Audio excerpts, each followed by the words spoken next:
She was a beautiful young woman with a heart that was just as radiant. She wanted to be a model originally, but decided that she wanted to be a nurse. She had this loving, caring heart. And when she met someone who shared her same positive outlook on life, sparks flew. He was confident, fun, and friendly. When she found out that she was pregnant, she was super excited. Janelle was a wonderful mother.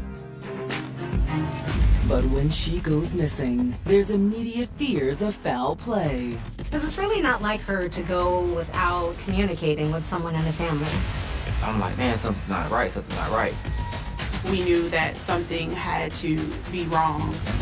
Police will have to follow a winding trail of breadcrumbs to get to the truth.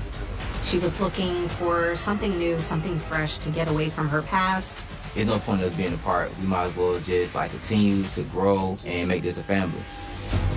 Can they find the missing mother before it's too late? We found some things that just simply don't add up. He's got this now. Oh, you think? They were sworn mortal enemies. She took things to a whole nother level. They said, you're not telling us the full story. They found blood. Dear God.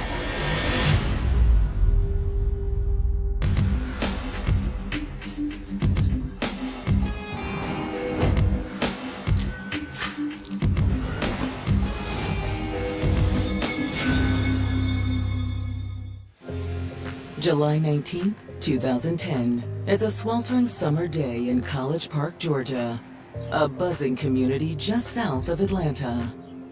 In the summertime, we're talking hot. I mean, they don't call it Hot Atlanta by accident.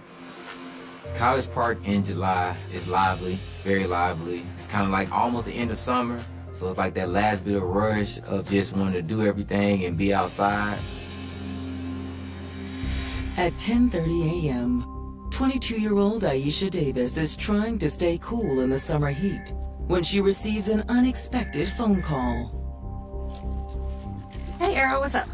The call is from Errol Moore, who shares a 5-month-old daughter with Aisha's sister, Janelle Aaron.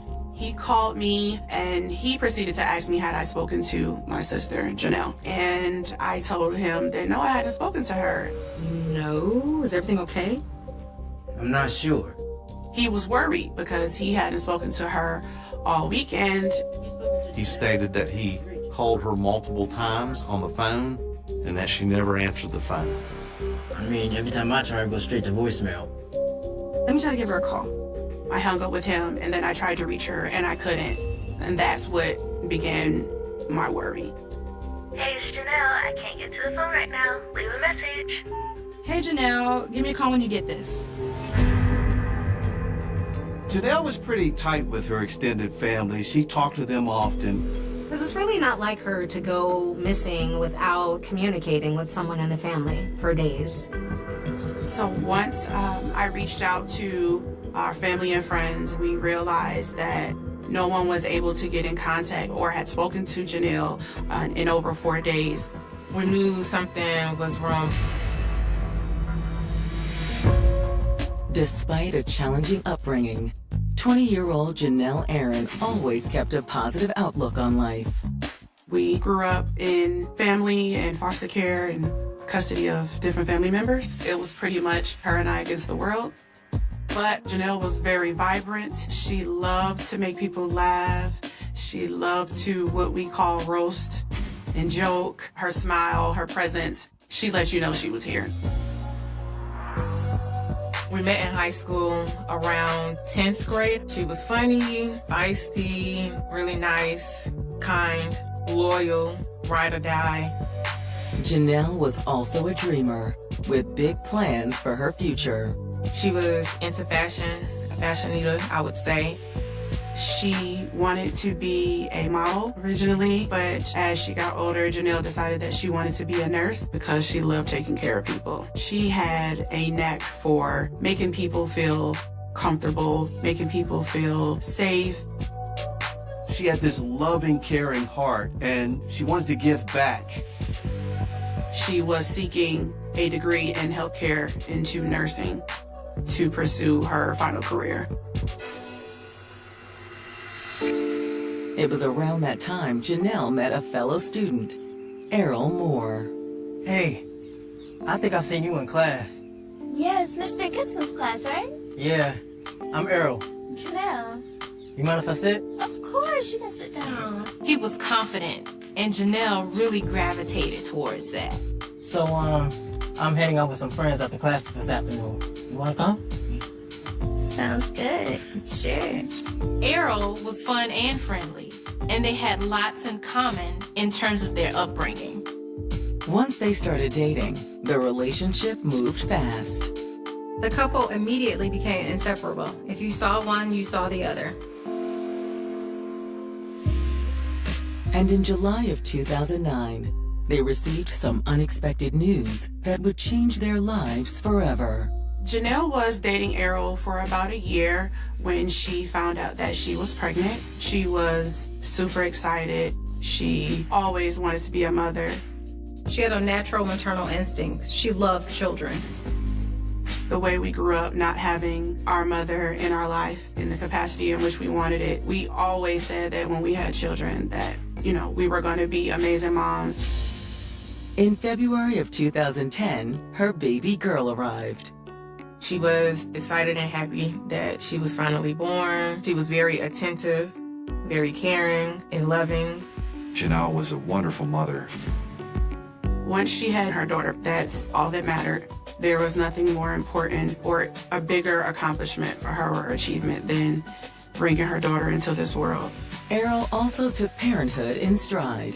Errol as a father was very invested. He was present. He definitely showed that he loved her and that he was excited that he had a new baby in the world.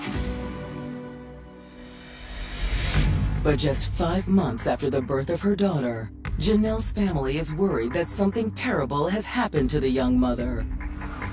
No one has heard from Janelle in about 4 days, and this isn't like her to just disappear.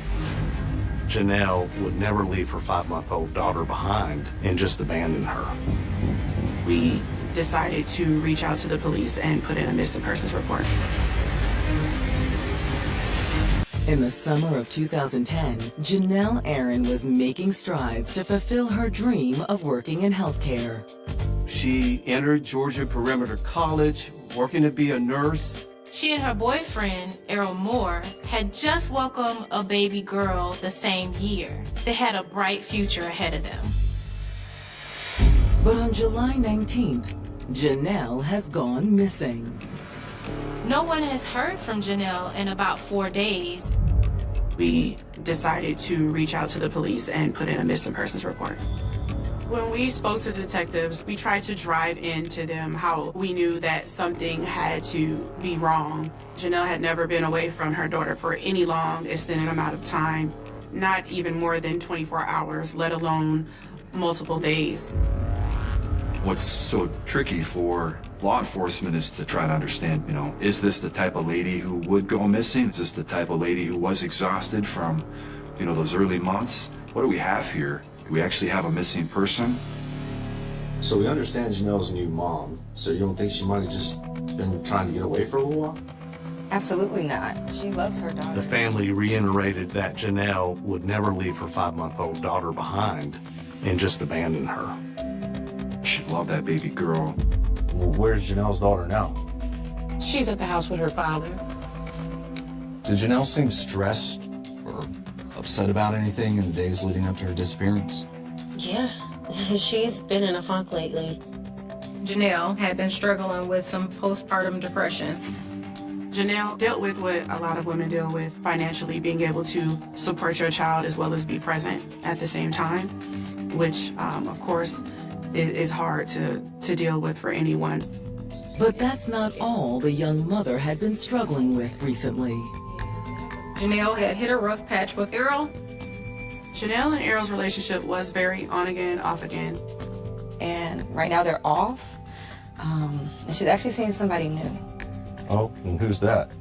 The family told police about this new guy, Tim Williams. This is somebody that Janelle had started dating. They were in a new relationship, and she talked about him all the time. She was excited about this new relationship and where it could go. Y'all spoken with this Tim fellow to see if maybe Janelle's with him? No, we don't have his contact information. Ladies, thank you for coming in. However, detectives quickly tracked Tim down. After a quick background check, police find out that this Tim Williams worked at a shoe store.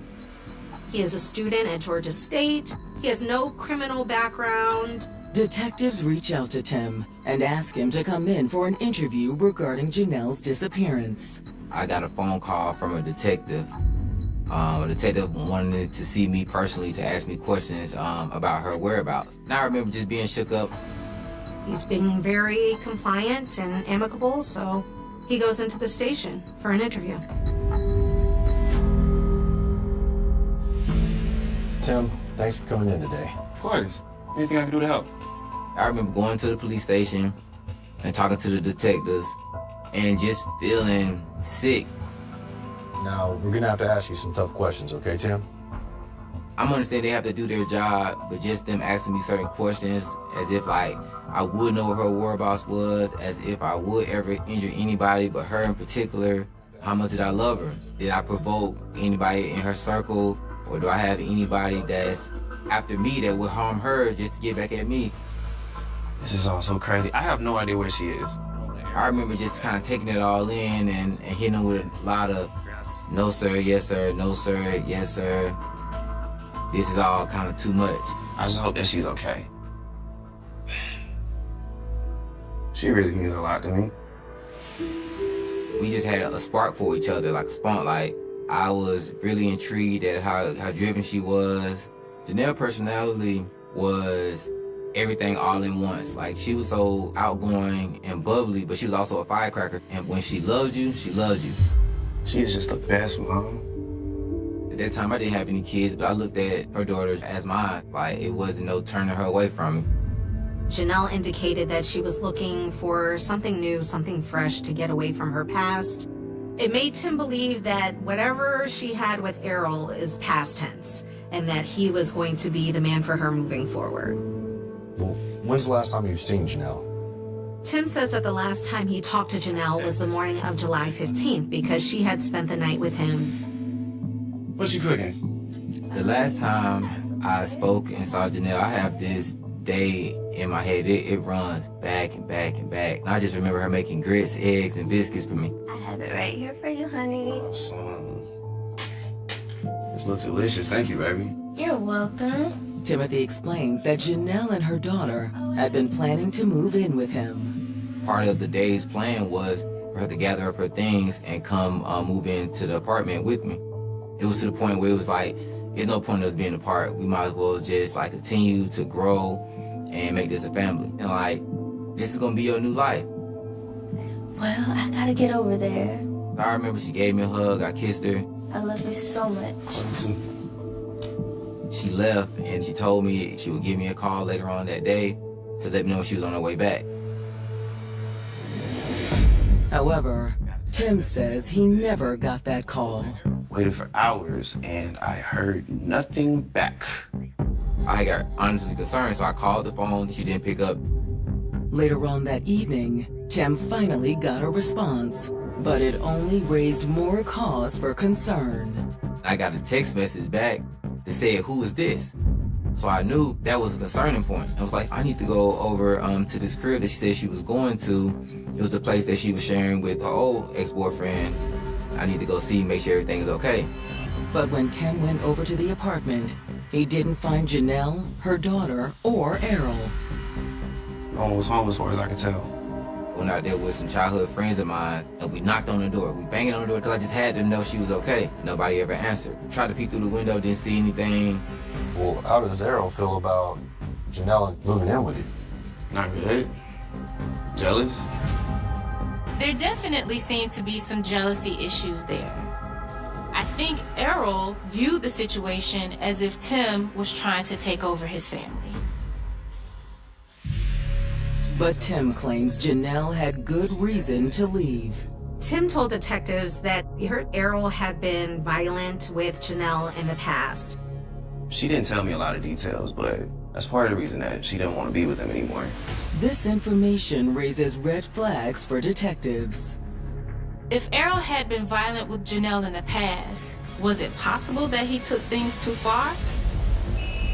But before detectives can reach out to Errol, they receive an alarming phone call that will turn the case on its head. Police get this call from the apartment manager where Janelle lived. The property manager said, I think y'all want to be aware of this. They found blood.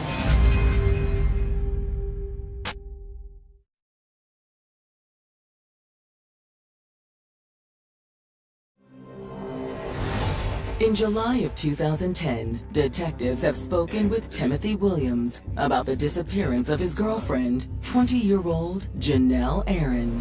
In speaking with Timothy, detectives learned that Janelle was planning to move out of her apartment with her ex, Errol Moore, and start a new life with him. But that new life never came to fruition. Timothy claims that after Janelle left his apartment the morning of the 14th to gather her things, he never heard from her again. And now, detectives have received an alarming phone call from Janelle's apartment complex. Police get this call from the apartment manager. They had been preparing to lease out her apartment. They had cleaned it out and everything. And the property manager said, I think y'all want to be aware of this. They found blood underneath the carpet in the apartment. Thank you for your time, Tim. Is everything okay? We'll be in touch. Walk you up. The discovery was made during a routine carpet cleaning. As the carpet cleaner is, of course, cleaning the carpet, the machinery he uses is applying steam to that area, and as that steam hits, blood starts to come up. Detectives head to the apartment to view the shocking new blood evidence for themselves. The padding that was underneath the original carpet was soaked completely in blood, and the wooden subfloor directly underneath that was also soaked completely in blood. Whoever was at that spot where that stain was starting was bleeding a lot. And that became the very first sign, beyond our hunch, that we had wrongdoing here, that there was some foul play. Now more than ever, detectives are eager to speak with Errol Moore. And later that afternoon, they're able to do just that. He's very cooperative and agrees to go to the station for an interview. He seems very concerned about the blood found at the apartment. But Errol insists he has no idea how it got there. Do y'all think that means she's hurt? I'm so worried about her. We don't know. We've sent the blood off for testing to see if it's a match for Janelle, but it's not looking good. Detectives tell him that they know he's been physically violent with Janelle in the past. And Errol doesn't deny it. He says, yes, he has, but they always found a way to smooth things out and make up. It's definitely not something that I'm proud of. I care about her a lot. Errol says the last time he saw Janelle was on the 15th, when she was packing up her bags at her apartment. And then later on, he had no idea where Janelle was at and was unable to get in contact with her. He stated that he called her multiple times on the phone and that she never answered the phone. Errol admits he wasn't happy about Janelle's plan to move in with her new boyfriend, Tim. He knew about Tim, he knew that Tim was dating Janelle, but he assures detectives that it was nothing serious. Listen, Janelle and I have never had the perfect relationship, but we always end up working things out. He said Janelle was still in love with him and that they were planning on getting back together. Errol claims that he and Janelle had so much chemistry that in fact the two of them had sex multiple times on the 15th. What time did she leave? Well, technically, I'm the one who left.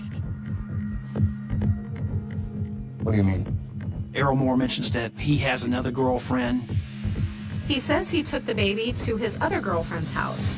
Errol's new girlfriend's name is Candace Dean. So the police are like, well, who is Candace Dean?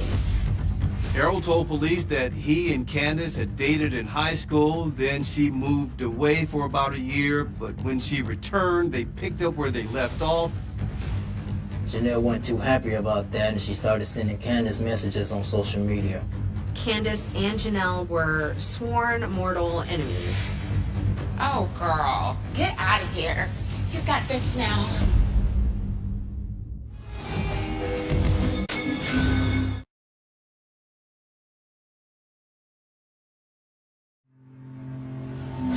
College Park detectives investigating the disappearance of 20-year-old Janelle Aaron are speaking with her ex-boyfriend, Errol Moore. Errol claims that he and Janelle slept together on July 15th, the same day she disappeared.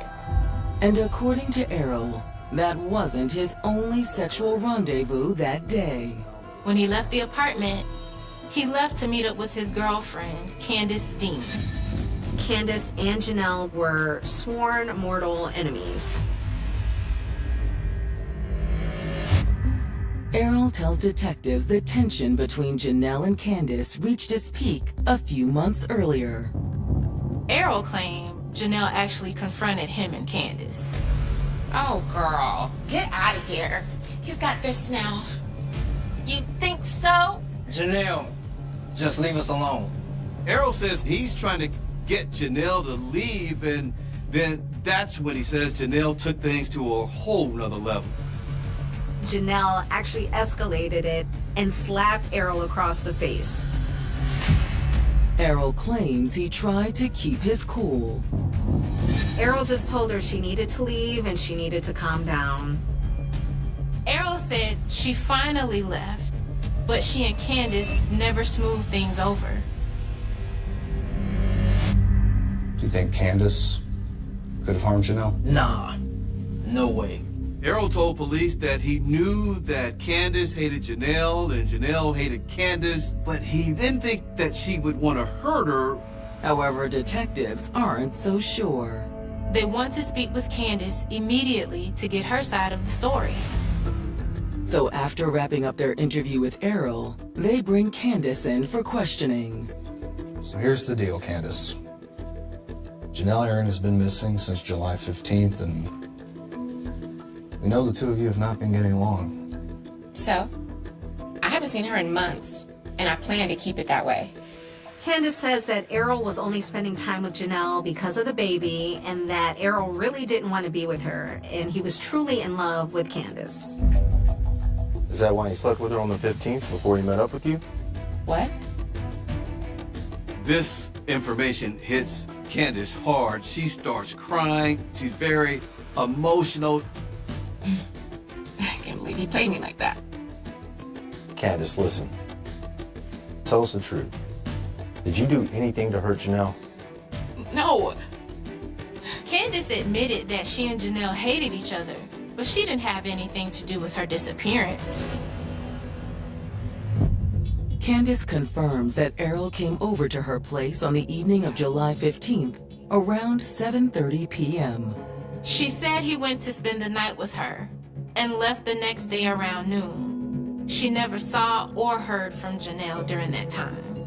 Detectives are suspicious of Candace's story, but they can't hold her on a hunch. While detectives aren't 100% sure that they can trust Candace, they have no evidence to hold her on, so they end up releasing her.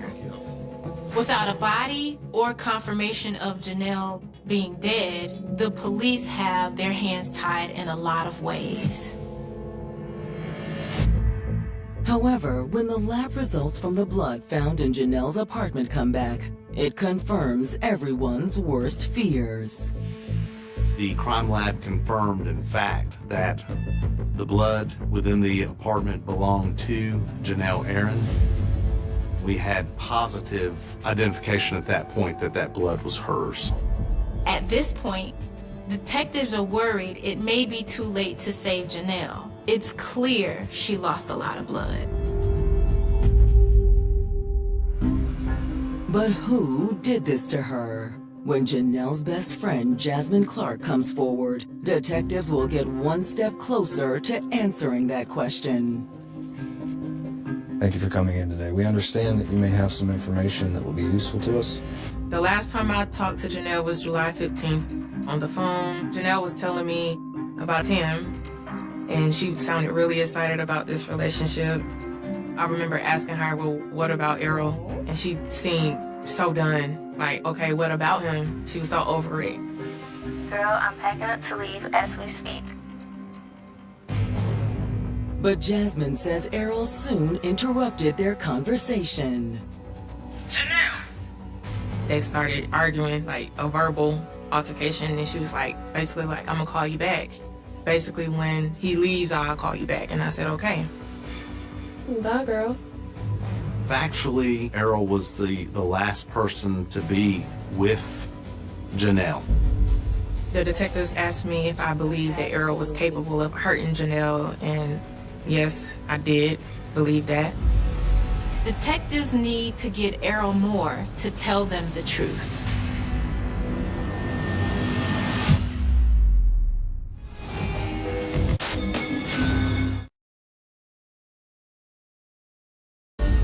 After speaking with her best friend Jasmine, detectives investigating the disappearance of Janelle Aaron are more certain than ever that Janelle's ex-boyfriend, Errol Moore, knows what happened to her.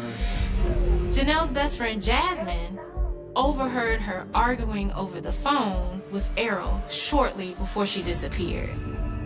And according to Janelle's friends, he was known to be violent with her. The detectives asked me if I believed that Errol was capable of hurting Janelle, and yes, I did believe that. So based on those facts and circumstances, we knew that it was highly likely that he had a direct involvement with Janelle's disappearance, but we had no proof. We had no eyewitnesses. Detectives know that if they want any chance of finding Janelle alive, they're going to have to get Errol to come out with the truth. Later that day, they bring him back in for a follow-up interview. Welcome back, Errol. They said, you know, Errol, you're not telling us the full story. We've done our own investigation, and we found some things that just simply don't add up. What were you and Janelle arguing about that afternoon? Why did you fail to mention it the last time we spoke? At this point, Errol cracks. So what Errol Moore finally said was, you know what, it's true. What I'd been telling you wasn't the full story. Errol said, I got in an argument with her about Tim Williams. Now, what does he have that I don't? He's nice to me for one thing. And I'm not nice to you? Janelle fought back. She argued with him that he was with Candace. He was with somebody else too, so why did it matter if she had moved on? Just leave me alone. What? Nah. Errol admits that the argument became more and more heated. Errol claims Janelle then escalated the fight to a whole new level. You're making a mistake. We should be a family. Errol, I've had it with you. At that point, Janelle, he says, grabbed a knife. Errol says he grabbed Janelle's hand and that's when she dropped the knife, but he says she kept coming at him, and he says that's when he put her in a chokehold. And then just began choking her, and she began convulsing. After her convulsion, she fell down on the ground, and he said he could not get her up. Janelle?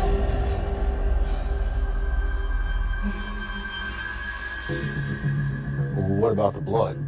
I asked him, did you cut her? Because there was a lot of blood in the house. And he said no, but she was bleeding out the mouth.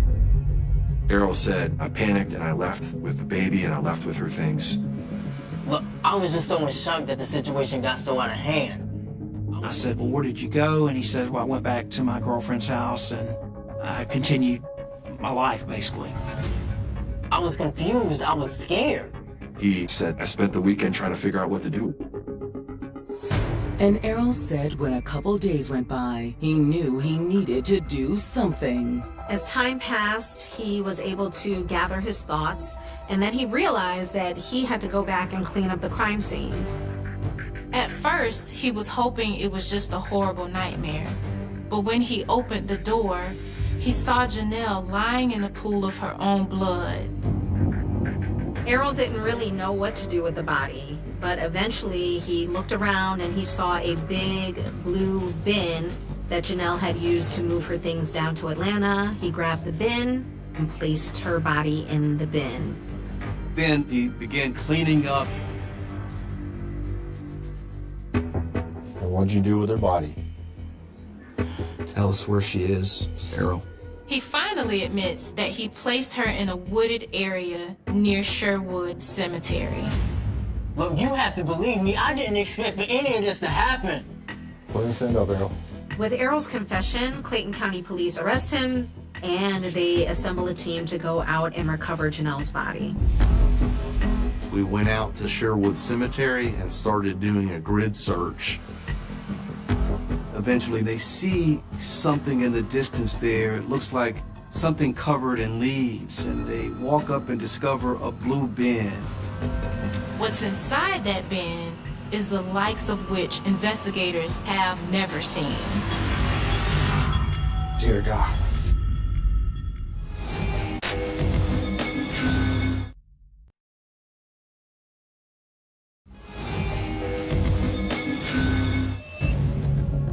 In October of 2010, Errol Moore has finally admitted to killing his ex-girlfriend, Janelle Aaron. He claimed he killed her in self-defense after she came at him with a knife, but investigators don't really buy his story.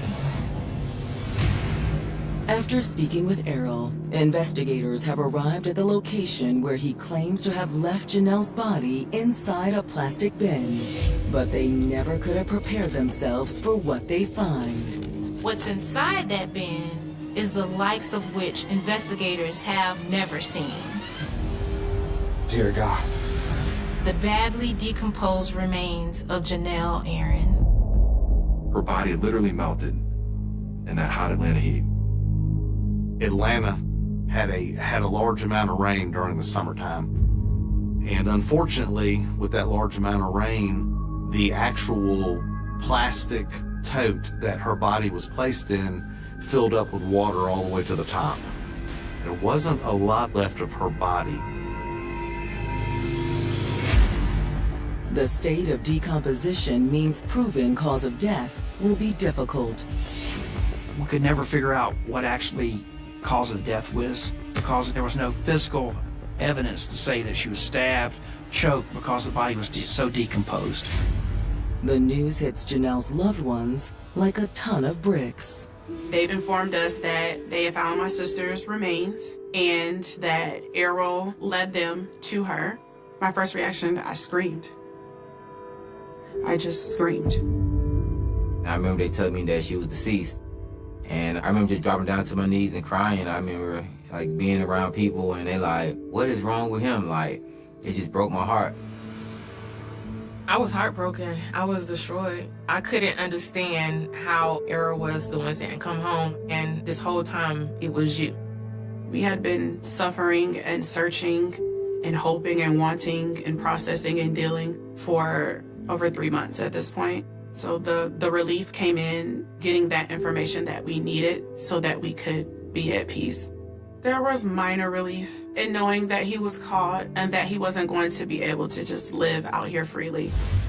Errol is officially charged with Janelle's murder. He was charged with 1 count of malice murder, 1 count of felony murder, 3 counts of concealing a body, and 1 count of tampering with evidence. And when he goes on trial in April of 2012, prosecutors don't hold back. One of the main thrusts of this case for the prosecution was the hypocrisy of it all. The hypocrisy of his actions and the hypocrisy of his words. That is, after she went missing in July, he spent the next 2 or 3 months talking about how much he missed her, talking about how much their baby needed her mother, and then to have it discovered that he knew where her remains were the entire time.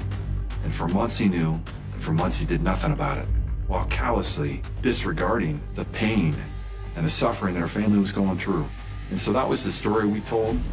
Errol's defense team echoes the same version of events Errol told detectives, that he attacked Janelle in self-defense.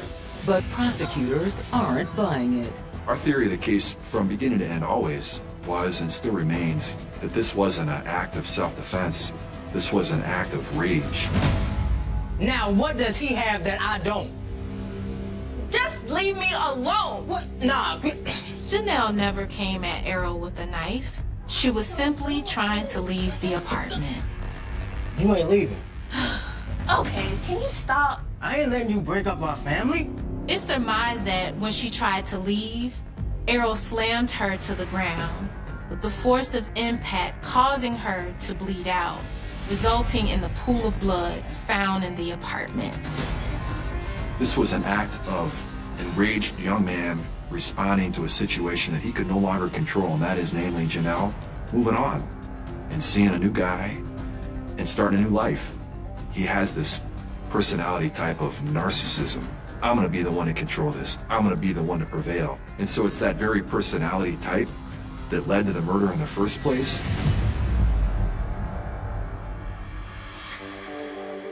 But after the jury retires to deliberate, they send shockwaves through the courtroom.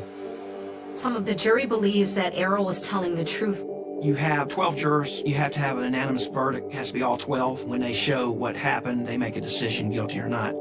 They can't reach a decision, so ultimately, the court is left to declare a mistrial. I was extremely nervous when the mistrial happened and that he may get away with it. I was very worried. And he had been twisting the story and maneuvering it the entire time, so there's always that in the back of your mind, like, they could possibly believe that. And he could possibly get away with it. Errol Moore used the self-defense issue, which shows you even more that he really had no remorse for Janelle. If he did, he would take responsibility for it and not put the family through that trial again. To go through a trial is just grueling in itself. To go through that process, especially with someone who you love and you're close with, but then to watch and hear a mistrial and to just feel like that person is getting away, even if it's just momentarily, that feeling of helplessness, that feeling of that person possibly getting away with taking your loved one from you and there's nothing you can do about it. I don't wish that feeling on anyone. But prosecutors encourage Janelle's loved ones to keep the faith. He doesn't get released on bond or nothing like that. They just try it again. To have a verdict, you have to have all 12 people make the same decision on it. It can't be a majority. So in April 2012, the second trial began. And honestly, I will say I didn't want to get my hopes up. I was hoping that this time around, justice would be served and we would get some progress, but didn't have my hopes up high for it. This time, the district attorney's office presented basically the same evidence as last time, trying to show that this was not an accident. This was premeditated jealousy. And this time, the jury agrees. The jury in Clayton County found Errol Moore guilty of voluntary manslaughter, tampering with evidence, aggravated assault. Voluntary manslaughter, meaning that Errol Moore did kill Janelle Aaron, but it was in a heat of passion. It wasn't a malice, intentional murder. Clayton County judge sentenced Errol Moore to 36 years behind bars, which seems like not enough time in this case. I was relieved when I heard the verdict to an extent, but unfortunately, my sister's life is over. She'll never get to know her daughter. My family and I will never get to speak to her again. We'll never get to see her again. It'll never be fair. It'll never be completely justified, in my opinion. Eventually, he will be out. Hopefully, he matured and he's forgave himself for his wrongs, and the world will too. But me personally, I never forgive him. A beautiful soul was taken away off jealousy and anger. We lost a great woman, a great mother, a great friend, a soulmate, a sister in this horrible, horrible fatal attraction. I don't feel or believe that justice was served. This was very unfortunate, a tragedy. It was unnecessary and uncalled for, especially considering that Errol had a whole nother girlfriend. He took her life for nothing. My niece is currently being taken care of by my aunt, and she is in a loving environment, and we're all working together to grow her and give her everything she needs to become a beautiful, amazing woman just like her mom. Janelle, she was a great mother, and she loved her daughter more than anything in this world. And so I just want her to be remembered for the best of who she was, not how she left. The summer of 1988 should have been remembered for bicycles left on front lawns, children racing home before the streetlights came on, and the quiet confidence of a neighborhood that believed evil happened somewhere else. Instead, one ordinary Saturday transformed an Indiana community into the setting of a nightmare that would linger for decades. It began with a little girl who never made it home. By the time the truth finally surfaced, nearly 40 years later, the man responsible had spent a lifetime believing he had disappeared into the crowd. He believed the trail had gone cold. He believed time had erased every mistake. He was wrong. A single strand of DNA, preserved through years of unanswered questions and relentless determination, would eventually accomplish what thousands of interviews, endless searches, and countless sleepless nights could not. But before science rewrote the ending, there was only fear, heartbreak, and a mystery that seemed impossible to solve. 8-year-old April, Marie Tinsley, was the kind of child every neighbor recognized. Bright, energetic, and independent enough to enjoy short walks through familiar streets. She represented the innocence that defined countless American suburbs during the late 1980s. On the afternoon of April 1st, SIL, 1988, she left her family's home in Fort Wayne, Indiana, to visit friends nearby. It was a route she knew well. Nothing about the day hinted that history was quietly shifting beneath her feet. Somewhere between one familiar house and another, April vanished. When she failed to return, concern spread quickly through the neighborhood. At first, family members believed there had been a simple misunderstanding. Perhaps she had stayed longer than expected. Perhaps she had stopped to play. Minutes became hours. Concern hardened into panic. Calls were made. Friends were questioned. Streets were searched. By evening, police officers were moving through residential blocks while anxious volunteers gathered with flashlights, desperately hoping to find a frightened child waiting to be rescued. Every passing hour carried a darker possibility. Posters appeared almost immediately. Television stations interrupted programming with urgent bulletins. Local newspapers printed April's smiling school photograph beside headlines asking for help. Hundreds of residents joined organized searches, combing wooded areas, vacant lots, drainage ditches, and quiet roads stretching far beyond the neighborhood where she had last been seen. Helicopters flew overhead. Search dogs followed fading scents. Investigators interviewed anyone who might have noticed an unfamiliar vehicle or suspicious stranger. Every tip mattered because every second mattered. Yet despite the enormous effort, April seemed to have disappeared without leaving behind an explanation. The uncertainty ended 2 days later in the most devastating way imaginable. On April 3rd, a jogger discovered the body of a young girl lying in a ditch along a rural road in neighboring DeKalb County, miles from where she had vanished. Investigators soon confirmed what everyone feared. It was April Tinsley. The child the community had searched for with hope was gone. The discovery transformed a missing person investigation into a homicide investigation that immediately captured national attention. Detectives sealed off the area. Crime scene technicians photographed every detail, collecting fibers, biological evidence, tire impressions, and anything else that might identify the killer. They knew they had only one opportunity to preserve the truth hidden within the scene. The examination revealed that April had been sexually assaulted before being murdered. The brutality shocked even experienced investigators. There was no sign that the crime had been random violence committed in sudden panic. Instead, the evidence suggested deliberate actions by someone who had planned enough to leave remarkably little behind. Detectives began reconstructing April's final movements hour by hour.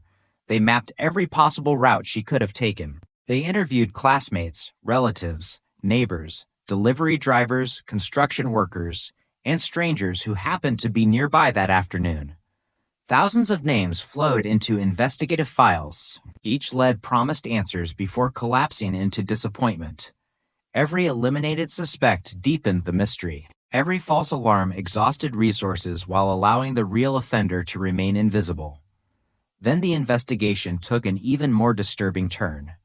Nearly a year after April's murder, strange messages began appearing in the community. Anonymous notes were found attached to bicycles belonging to young girls. The letters contained horrifying statements suggesting intimate knowledge of April's murder. They taunted police. They threatened more violence. They hinted that the author enjoyed terrifying an entire town. Parents who had already been living in fear suddenly refused to let children play outside alone. Bicycle rides ended. Walks to school disappeared. Windows were checked repeatedly before bedtime. Every unfamiliar man driving slowly through residential streets became a potential suspect. Detectives carefully examined each note, hoping fingerprints or handwriting analysis would expose the author. Linguistic experts reviewed wording and spelling. Behavioral analysts attempted to construct a psychological profile. The letters projected arrogance, manipulation, and confidence. Whoever wrote them appeared convinced he was untouchable. The possibility that the killer remained nearby transformed daily life throughout Northeast Indiana. Schools increased safety precautions. Community meetings overflowed with frightened families demanding answers. Police departments assigned enormous manpower despite mounting frustration. Detectives pursued hundreds of additional interviews. Registered offenders were scrutinized. Former residents were tracked down. Men with histories of sexual violence underwent questioning. Search warrants multiplied. Laboratory examinations consumed months. Yet every promising direction eventually reached another dead end. Behind closed doors, investigators refused to surrender. Advances in forensic science during the late 1980s offered hope, but technology remained limited compared to what would exist decades later. Biological evidence recovered during the investigation contained information that scientists knew could someday become valuable. Rather than allowing those samples to disappear into forgotten storage rooms, careful evidence preservation ensured they remained available for future testing. That decision, almost invisible at the time, would ultimately become one of the most important choices made during the entire investigation. Years passed. Children who had once hidden indoors because of fear became adults with families of their own. Detectives retired. New investigators inherited towering stacks of reports compiled by predecessors who had spent careers chasing answers that always seemed just beyond reach. Every few years, another promising lead emerged. Someone claimed to recognize the handwriting. Someone remembered a suspicious neighbor. Someone reported a disturbing confession overheard long ago. Investigators reopened interviews, compared timelines, collected elimination samples, and once again watched hope dissolve into silence. The murder of April Tinsley became what investigators call a cold case, but the phrase never reflected reality. Cold suggests abandonment. This investigation never truly stopped. It simply evolved. Evidence waited while science caught up. The unanswered questions remained alive inside every detective who opened the case file. They remained alive inside April's family, whose grief never accepted the passage of time as a substitute for justice. They remained alive inside the community that refused to forget the little girl whose photograph had once filled newspaper front pages. Across America, forensic science entered a revolution. DNA profiling became increasingly sophisticated. Laboratories extracted genetic material from samples previously considered too small or too degraded to analyze. Databases expanded. Investigators solved crimes once believed impossible to crack. Each breakthrough encouraged detectives working older cases to revisit forgotten evidence. If biological material still existed, perhaps modern science could reveal what earlier generations of investigators simply lacked the tools to see. The evidence collected in April's case became part of that new wave of hope. Scientists successfully developed a DNA profile believed to belong to the killer. Yet another obstacle emerged. The profile matched no one in existing criminal databases. The man responsible had either never submitted DNA through prior qualifying convictions or had somehow remained outside the systems investigators depended upon. Once again, the investigation stood at the edge of success without crossing the finish line. But unlike earlier decades, entirely new methods were beginning to reshape criminal investigations. Researchers and detectives started exploring investigative genetic genealogy, a technique capable of identifying unknown suspects through distant family relationships rather than direct database matches. The approach remained relatively new, demanding patience, precision, and extensive genealogical research. It would require building family trees branch by branch, generation by generation, searching for one individual whose life aligned with the evidence. Somewhere, hidden inside ordinary family history, the killer had unknowingly left another trail.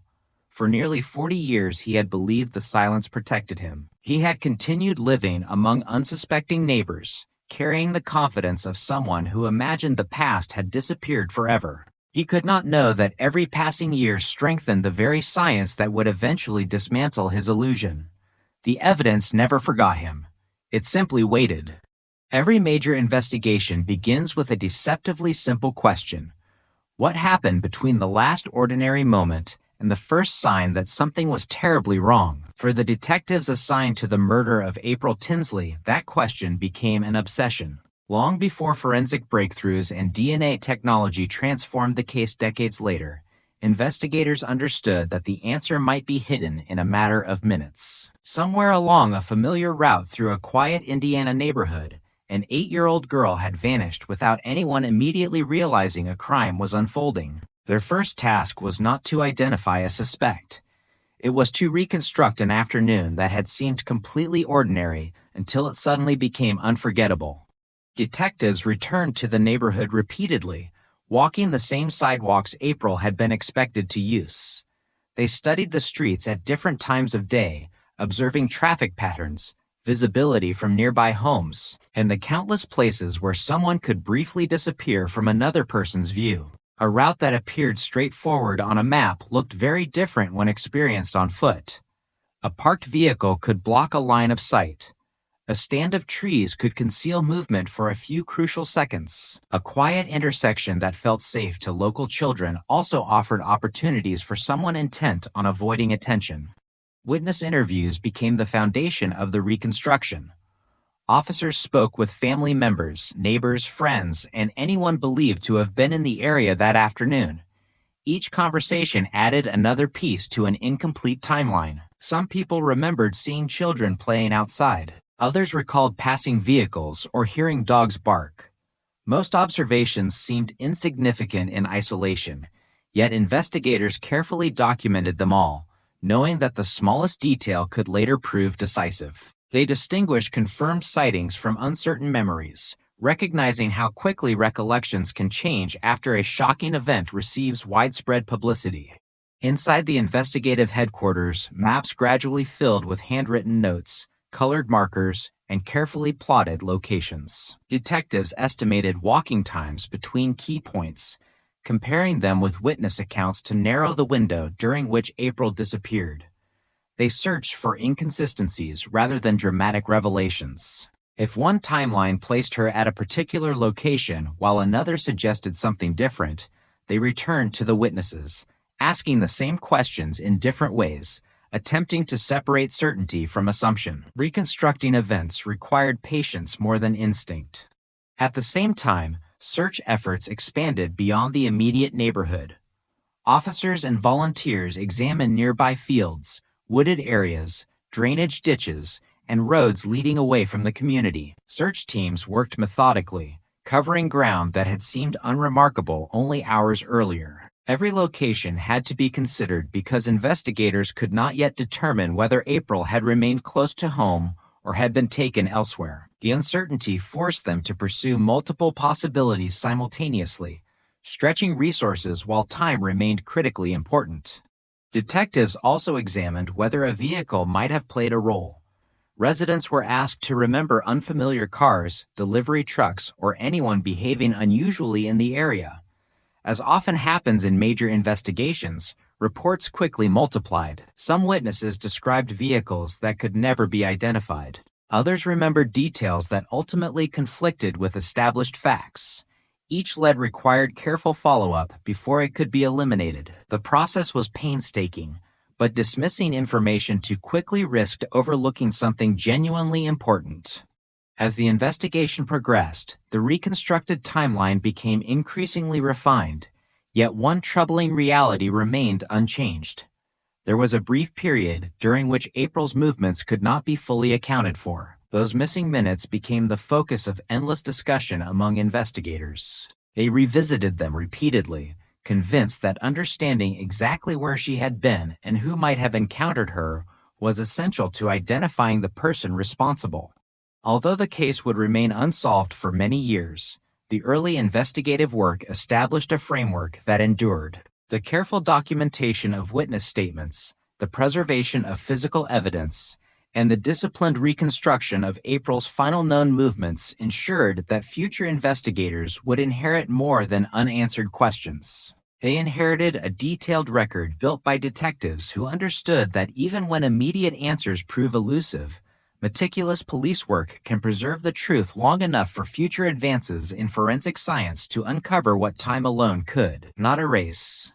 On the morning the search ended, the atmosphere changed with almost unbearable speed. What had begun as an urgent effort to locate a missing child became the solemn work of documenting a homicide. The discovery of April Tinsley's body on a rural roadside immediately transformed the investigation, drawing detectives, crime scene technicians, forensic specialists, and prosecutors into a coordinated effort to preserve every possible piece of evidence before weather, time, or human activity could erase it.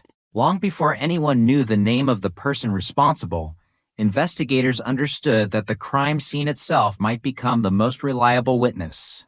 The first officers arriving at the location established a secure perimeter extending well beyond the immediate area where the body was found. Experience had taught investigators that important evidence is often located far from the most obvious focal point. Tire tracks, discarded objects, footwear impressions, broken vegetation, and trace materials could all reveal how the offender arrived, moved through the area, and departed. Rather than concentrating only on the immediate surroundings, search teams expanded outward in carefully organized sections, ensuring that no portion of the scene was overlooked.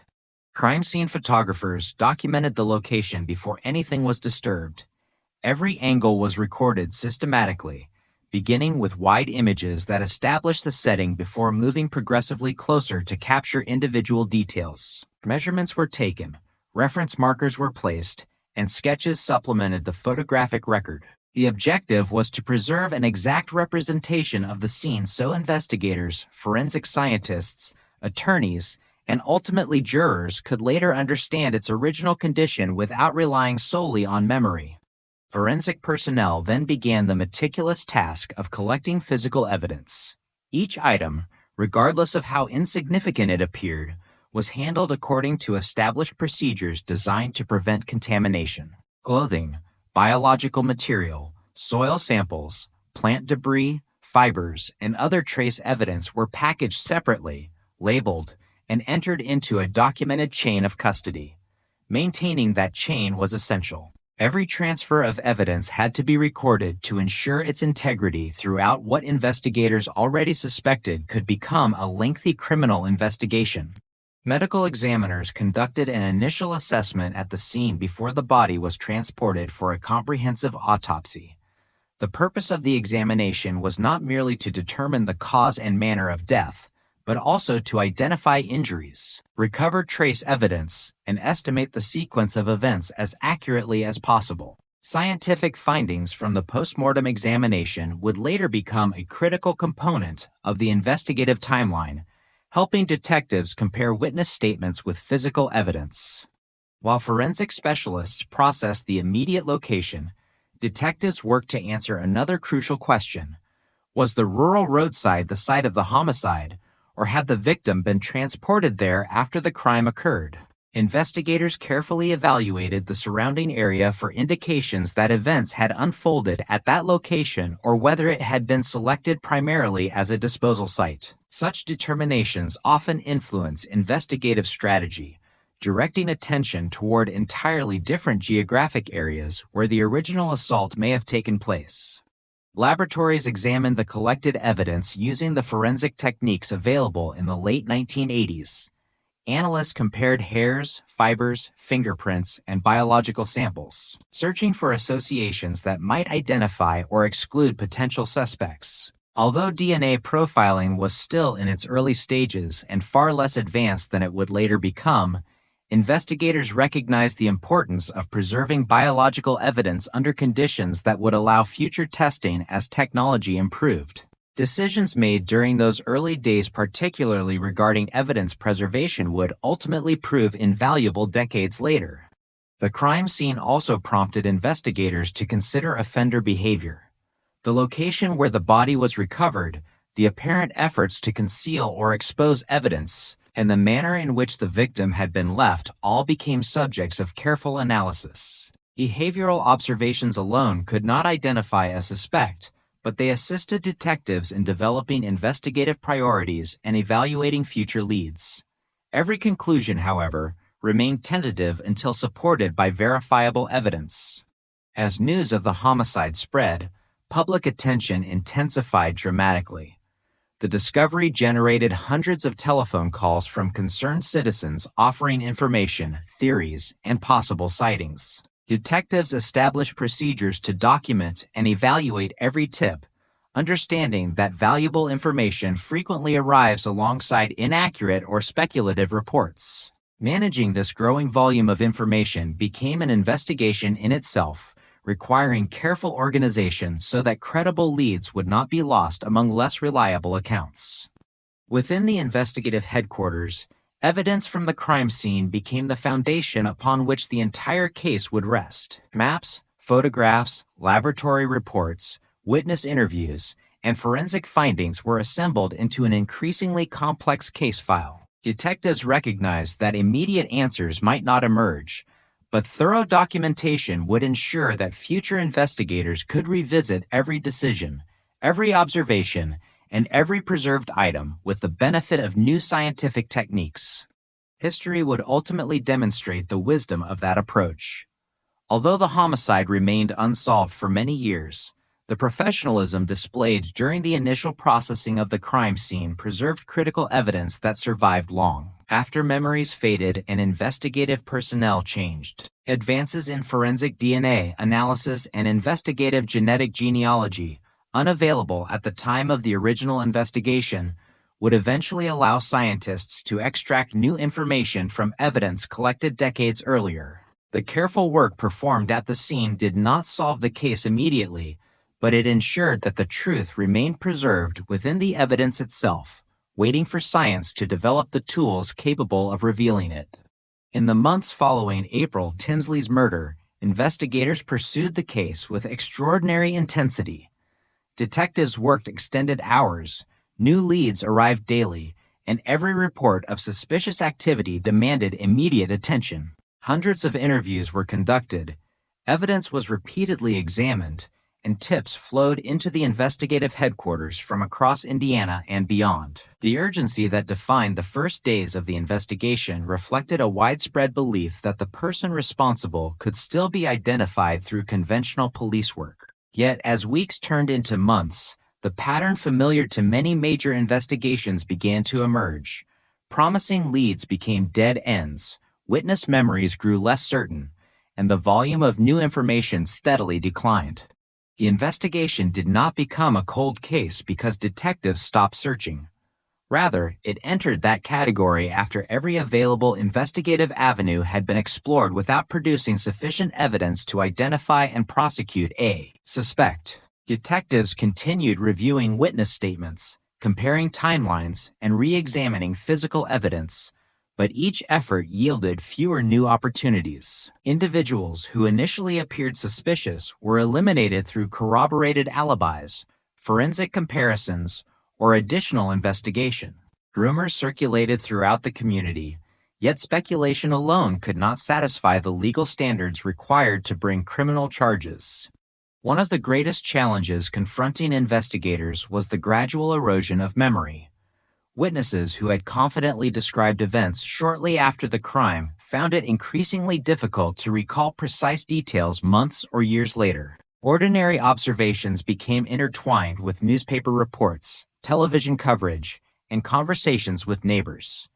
Detectives recognized this natural process and approached subsequent interviews with caution, carefully distinguishing between first-hand recollections and information absorbed after the fact.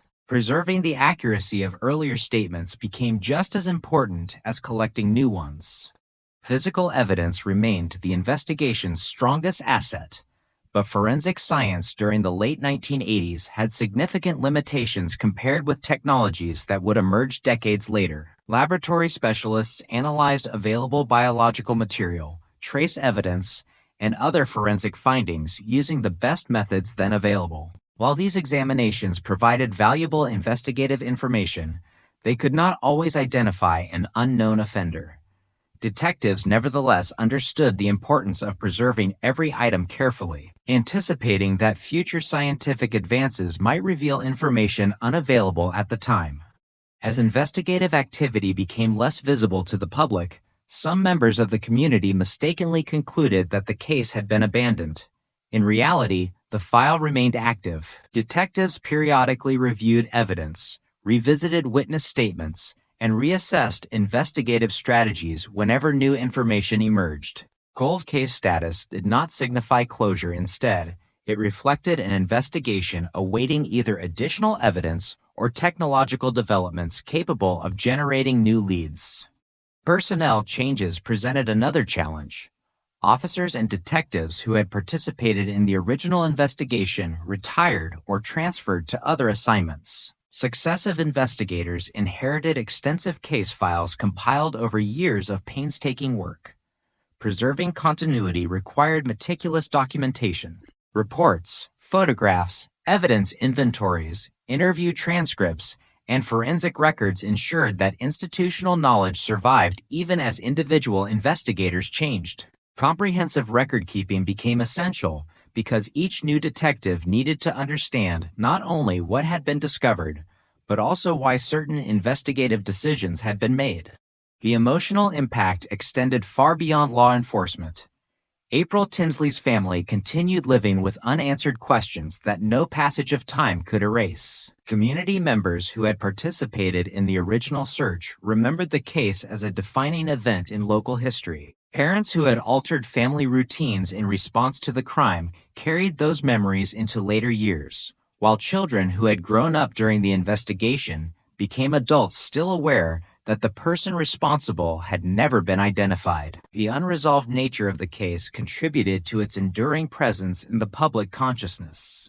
Throughout the following decades, investigators remained attentive to advances in forensic science. As DNA analysis evolved from an emerging technique into a powerful investigative tool, evidence preserved during the original investigation acquired renewed significance. Biological samples that had once exceeded the capabilities of available technology became candidates for increasingly sophisticated laboratory examination. Each scientific advancement prompted another review of the case, reflecting the understanding that evidence itself does not lose value simply because time has passed. The investigation also benefited from the broader development of specialized cold case units within many law enforcement agencies. These units recognize that older investigations often possess advantages unavailable during their initial stages. Modern forensic methods, digital record systems, expanded criminal databases, and improved analytical techniques allow investigators to revisit long-standing cases with capabilities unimaginable when the crimes originally occurred. The preservation of evidence, therefore, became an investment in future justice rather than merely a record of past investigative efforts. Ultimately, the transition of April Tinsley's homicide into a cold case illustrated both the limitations and the resilience of criminal investigation. Conventional methods had carried detectives as far as the available evidence allowed, but they had not exhausted the case's potential. The careful preservation of physical evidence, comprehensive documentation, and continued institutional commitment ensured that the investigation remained capable of benefiting from future scientific breakthroughs. Rather than marking the end of the search for answers, the cold case designation represented a period of waiting, one in which the evidence remained intact. The questions remained unresolved, and investigators continued to believe that advances in forensic science might someday provide the opportunity that earlier generations had lacked. The most significant decisions in a criminal investigation are not always the dramatic ones. They are often the quiet choices made in laboratories, evidence rooms, and examination facilities, places far removed from television cameras and public attention. In the investigation into the murder of April Tinsley, one such decision would ultimately shape the future of the case. Although investigators in 1988 could not predict the extraordinary advances forensic science would achieve over the following decades, they understood a fundamental principle that continues to guide modern criminal investigations. Evidence, once lost or contaminated, cannot be recreated. Their commitment to preserving biological evidence with care ensured that, even as years passed without an arrest, the possibility of future scientific analysis remained alive.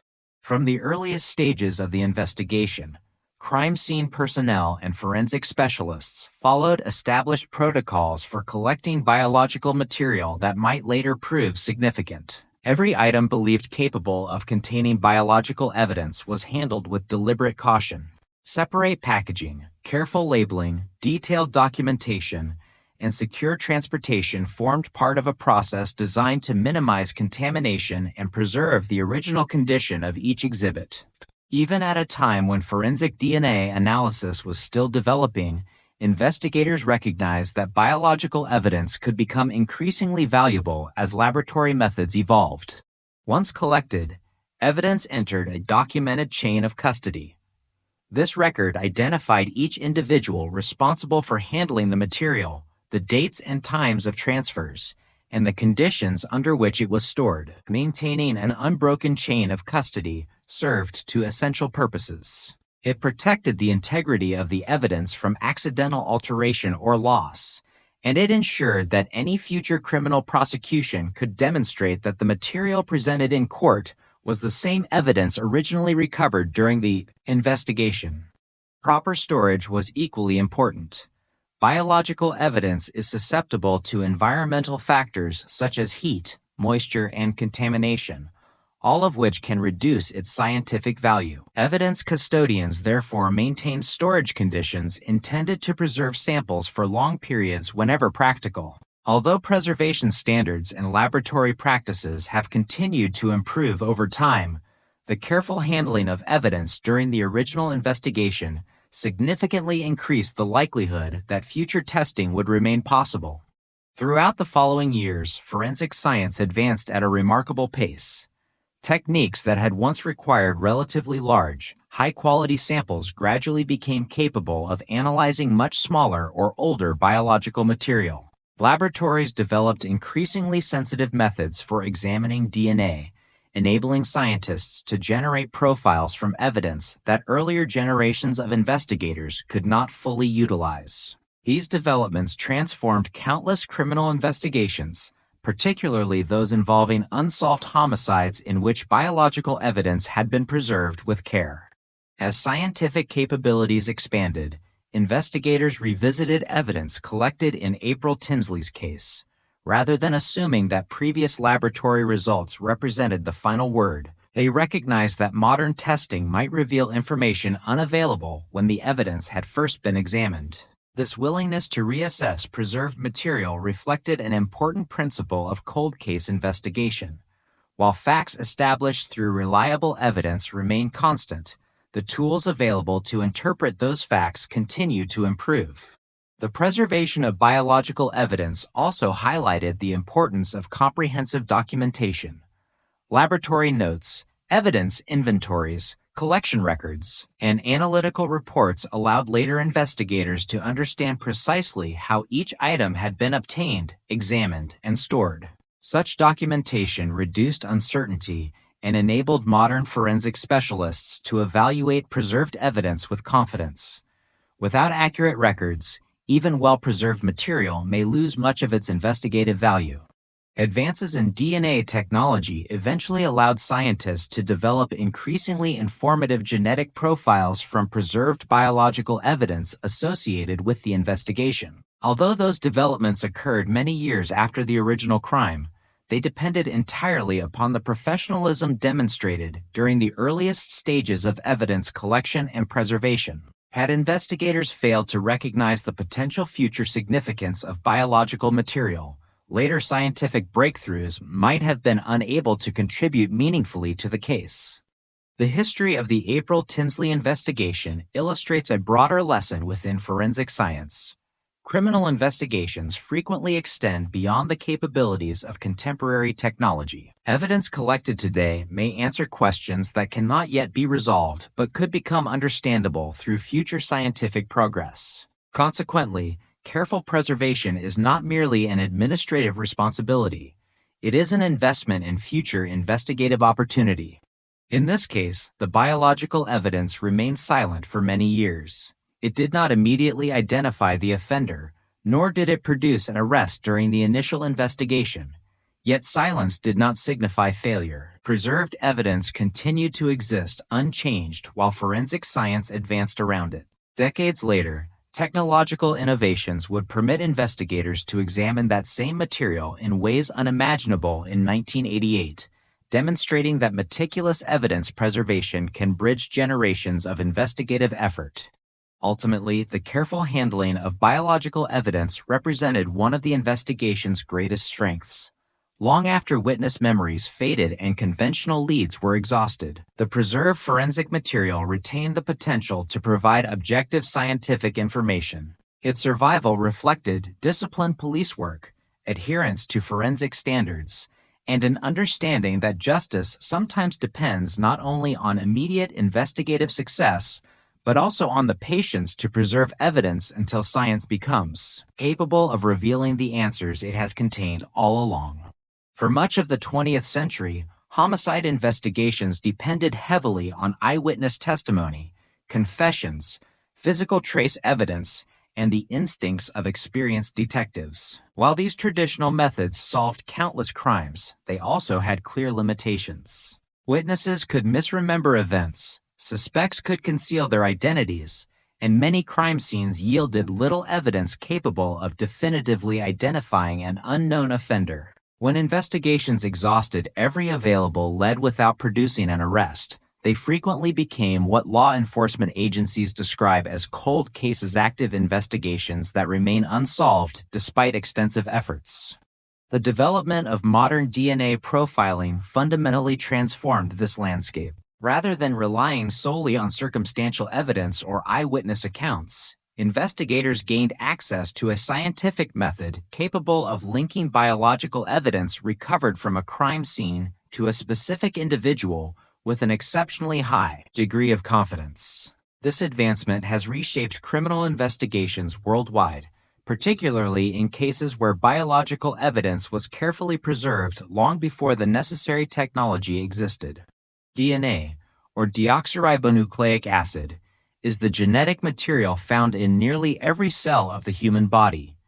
Each individual possesses a unique DNA profile, with the exception of identical twins. Biological materials such as blood, semen, saliva, skin cells, hair-containing root tissue, and certain other bodily tissues may contain sufficient genetic material for forensic examination. In criminal investigations, forensic laboratories analyze selected regions of DNA that vary significantly between unrelated individuals while remaining consistent throughout a person's lifetime. This allows scientists to compare biological material recovered from a crime scene with reference samples collected from known individuals. Unlike earlier forensic techniques that often required relatively large quantities of biological material, modern DNA analysis has become increasingly sensitive. Laboratories can now frequently generate useful DNA profiles from extremely small or degraded samples that would have been unsuitable for testing decades earlier. Improvements in extraction methods, amplification techniques, contamination prevention, and analytical software have significantly expanded the range of evidence that can contribute to criminal investigations. The introduction of polymerase chain reaction, PCR, technology represented one of the most significant advances in forensic genetics. PCR enables laboratories to amplify minute quantities of DNA, producing sufficient genetic material for analysis, even when only trace amounts remain. This capability proved particularly valuable in cold cases, where biological evidence had often deteriorated during years or decades of storage, but still retained recoverable DNA. As forensic DNA profiling matured, many countries established national DNA databases containing profiles obtained from convicted offenders, arrestees in certain jurisdictions, and unidentified crime scene evidence. These databases allow investigators to compare DNA profiles recovered from unsolved crimes against millions of known samples. A direct match may identify a suspect, connect multiple crimes committed by the same individual, or exclude persons previously considered under investigation. Despite these advances, many cold cases initially remained unsolved because the unknown offender's DNA profile did not exist within any law enforcement database. Investigators possessed the offender's genetic information, but had no corresponding individual against whom to compare it. For many years, such cases appeared to have reached another investigative dead end, despite possessing scientifically reliable forensic evidence.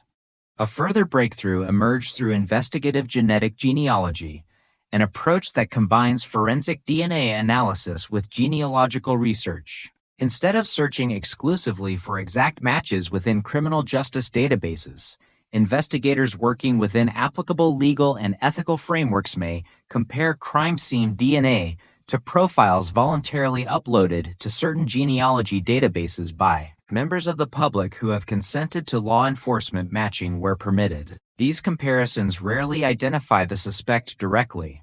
Instead, they often reveal distant biological relatives, such as third or fourth cousins. Professional genealogists then construct extensive family trees using public records, historical documents, census information, birth and marriage records, obituaries, and other genealogical sources to identify individuals who fit both the genetic relationships and the known circumstances of the investigation. This investigative approach has contributed to solving numerous long unsolved homicides and sexual assault cases.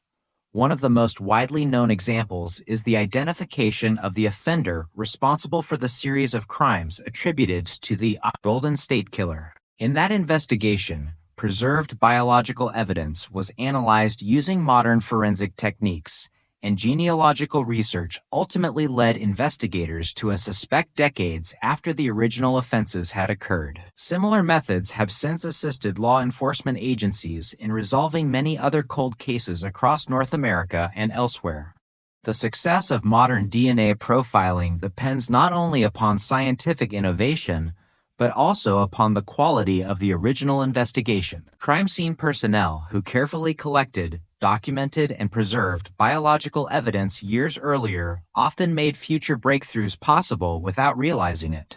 Proper packaging, contamination prevention, secure storage, and meticulous chain of custody documentation ensured that biological material remained suitable for later examination using technologies unavailable at the time of collection. In many investigations, evidence that appeared to have limited value during the original inquiry became decisive after advances in forensic science. Cold case investigations today frequently involve multidisciplinary teams that include detectives, forensic scientists, crime analysts, prosecutors, genealogists, and digital researchers. These teams systematically review historical case files, reassess witness statements, examine preserved evidence using current laboratory methods, and evaluate investigative decisions in light of contemporary scientific knowledge. Rather than replacing traditional detective work, DNA profiling complements it by providing objective scientific evidence that can direct investigators toward individuals requiring further inquiry. Modern DNA profiling has also demonstrated the importance of evidence preservation policies. Many law enforcement agencies now retain biological evidence for extended periods, recognizing that future technological developments may allow additional testing beyond current capabilities. As analytical methods continue to improve, Previously inconclusive samples may yield informative DNA profiles, and degraded evidence once considered unsuitable may become scientifically valuable. Although DNA evidence has revolutionized criminal investigations, it is not infallible and does not automatically resolve every case. Biological evidence must be interpreted within the broader context of the investigation. Laboratories follow rigorous quality assurance procedures to minimize contamination, analytical errors, and misinterpretation. Investigators must also establish how and when biological material was deposited, rather than assuming that the mere presence of DNA proves criminal responsibility. Consequently, DNA evidence is generally considered alongside witness testimony, physical evidence, investigative findings, and other relevant information. The emergence of modern DNA profiling represents one of the most significant developments in forensic science since the advent of fingerprint identification. By allowing investigators to revisit unsolved cases with increasingly sophisticated scientific tools, it has transformed the concept of the cold case itself. Investigations that once appeared permanently stalled can now be re-examined through the lens of technologies unimaginable when the crimes originally occurred. For victims' families, communities, and investigators alike, these advances have reinforced an enduring principle of criminal justice. While time may complicate an investigation, carefully preserved evidence can retain the capacity to reveal the truth decades after the crime was committed. For decades, many homicide investigations reached a frustrating point where traditional detective work had accomplished nearly everything possible. Witnesses had been interviewed repeatedly, physical evidence had been collected and analyzed, suspects had been investigated and eliminated, and conventional DNA comparisons had failed to identify the offender. In numerous cases, investigators possessed a complete forensic DNA profile recovered from the crime scene, yet no corresponding profile existed in criminal databases. The evidence clearly belonged to someone, but that individual remained unknown. The emergence of investigative genetic genealogy, EGE, introduced a new investigative approach capable of generating leads in some of these otherwise stalled cases. Investigative genetic genealogy combines forensic DNA analysis with traditional genealogical research. Unlike conventional forensic DNA searches, which compare an unknown DNA profile directly against profiles contained within law enforcement databases, EGE seeks potential biological relatives of the unknown individual through genealogy databases that permit law enforcement matching under specific legal and privacy conditions. Rather than producing an immediate identification, these searches often reveal distant relatives who may share only a small percentage of DNA with the unknown person. Although such relatives are not suspects simply because of the genetic connection, they provide genealogists with a starting point for reconstructing extended family relationships. The process begins in a forensic laboratory. Scientists first develop a high-quality DNA profile from biological evidence recovered during the original criminal investigation. This evidence may consist of blood, semen, saliva, or other biological material collected according to established forensic procedures. Because genealogical analysis requires substantially more genetic information than conventional forensic comparisons, laboratories often perform additional testing to generate a profile suitable for genealogical research. Once an appropriate profile has been produced, investigators working within applicable laws, agency policies, and the terms governing participating genealogy services may compare the unknown DNA against databases containing profiles voluntarily, submitted by individuals interested in learning about their ancestry or connecting with relatives. In many cases, the closest available matches are not immediate family members but distant cousins, sharing only a modest portion of their genetic material with the unknown individual. Even these distant relationships, however, can provide valuable investigative leads.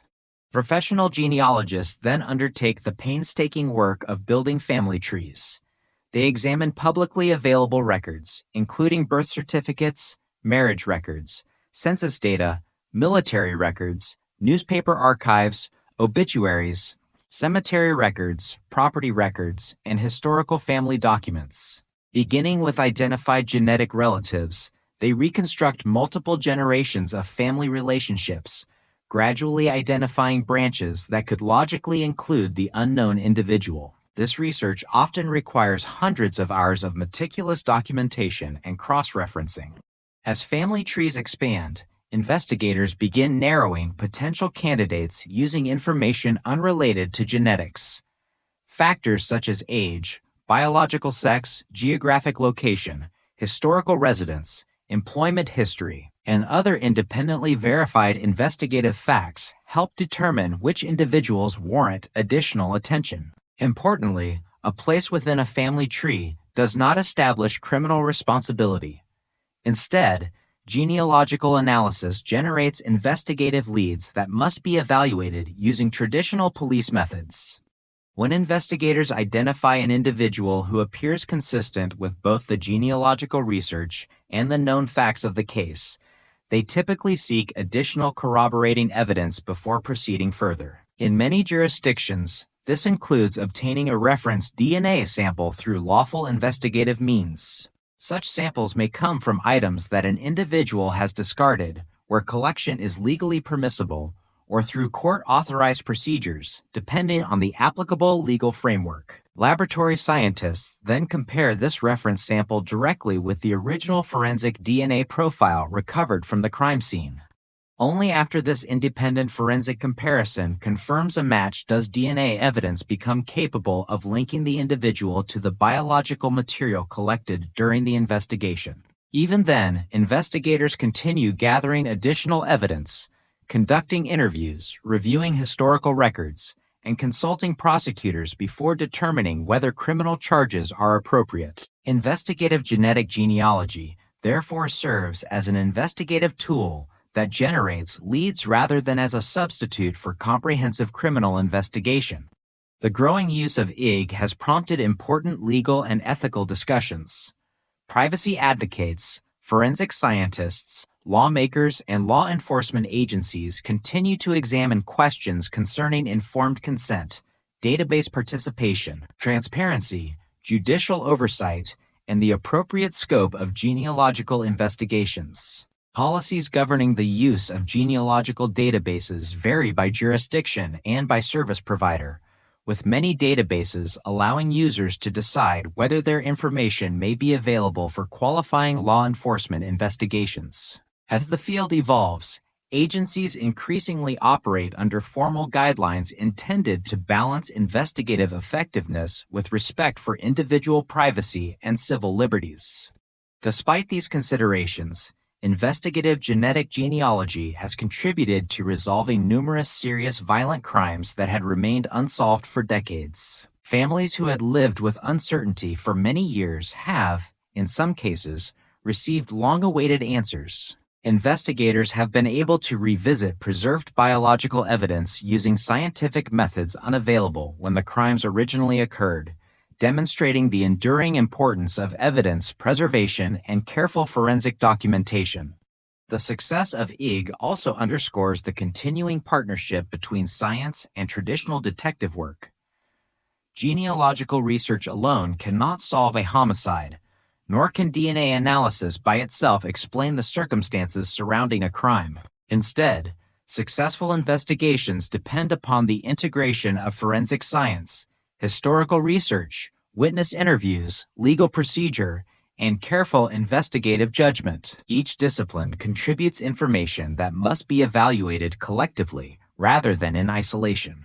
As forensic technology continues to advance, investigative genetic genealogy represents one of the most significant developments in modern criminal investigation. It has expanded the range of cases that may be revisited, provided investigators with new methods for generating leads, and demonstrated that carefully preserved evidence can retain investigative value for decades. While not every cold case contains suitable biological evidence or circumstances appropriate for genealogical analysis, the technique has fundamentally changed expectations regarding long unsolved violent crimes.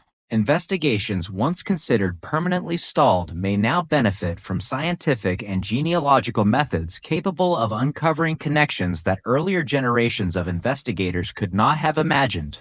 When a decades-old homicide investigation is reopened because of new forensic evidence, the public often imagines that a single DNA match immediately solves the case. In reality, identifying a suspect through modern forensic science is usually the beginning of a new investigative phase rather than the end of one. Detectives and prosecutors must determine whether the available evidence can satisfy the legal standard required for a criminal prosecution. Even in cases involving highly reliable DNA evidence, investigators generally seek independent corroboration before presenting the case in court. The first priority after obtaining a significant forensic lead is to verify the scientific findings.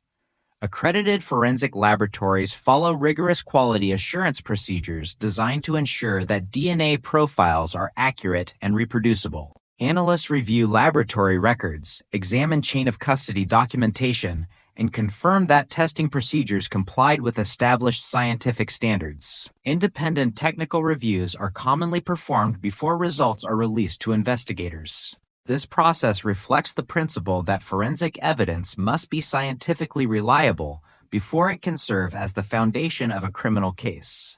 Once the laboratory confirms the DNA findings, detectives revisit the entire investigative file with fresh perspective. Cold case files often contain thousands of pages accumulated over many years, including witness interviews, crime scene photographs, forensic reports, search warrants, investigative notes, and correspondence generated by multiple investigators across different periods. Rather than assuming earlier conclusions remain complete, detectives systematically compare historical information with the newly identified suspect. The objective is not to reinterpret evidence to fit a theory, but to determine whether independently gathered facts consistently support or contradict the developing investigation. Witness evidence receives particular attention during this review. Investigators identify individuals whose observations remain relevant and assess whether additional interviews may clarify earlier statements. Memories naturally change over time, so detectives compare contemporary interviews with original documented accounts to distinguish recollections from information acquired through media coverage or subsequent discussion. Careful documentation allows investigators to evaluate consistency while recognizing the well-established limitations of long-term memory. Physical evidence collected during the original investigation may also undergo renewed examination. Advances in forensic science frequently permit additional analyses that were unavailable when the crime occurred. Fingerprints may be reprocessed using modern imaging techniques. Trace materials can sometimes be examined with improved analytical instruments. Digital enhancement of photographs or maps may reveal details overlooked decades earlier. Each re-examination seeks objective information capable of strengthening or, if necessary, challenging the emerging investigative conclusions. Investigators also reconstruct the suspect's historical circumstances as accurately as possible. Public records, employment history, residential information, vehicle registrations, military records where applicable, and other documented sources help establish whether the individual could reasonably have been connected to the crime. This reconstruction is not intended to prove guilt through association. Rather, it provides factual context against which forensic evidence may be evaluated. Prosecutors generally prefer cases in which multiple independent forms of evidence point toward the same conclusion. The role of prosecutors becomes increasingly important as the investigation progresses. Prosecutors review the available evidence to determine whether it satisfies the legal requirements for filing criminal charges.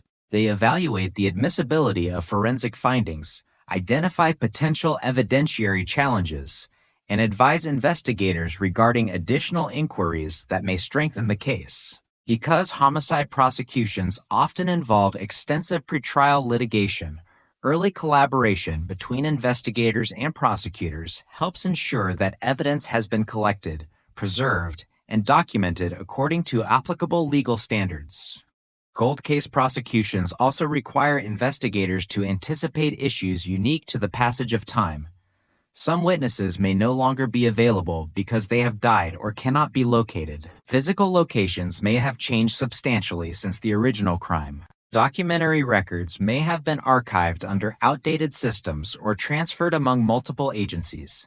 Detectives therefore devote considerable effort to authenticating historical evidence and establishing continuity between the original investigation and the reopened case. Comprehensive documentation prepared decades earlier often becomes invaluable during this process.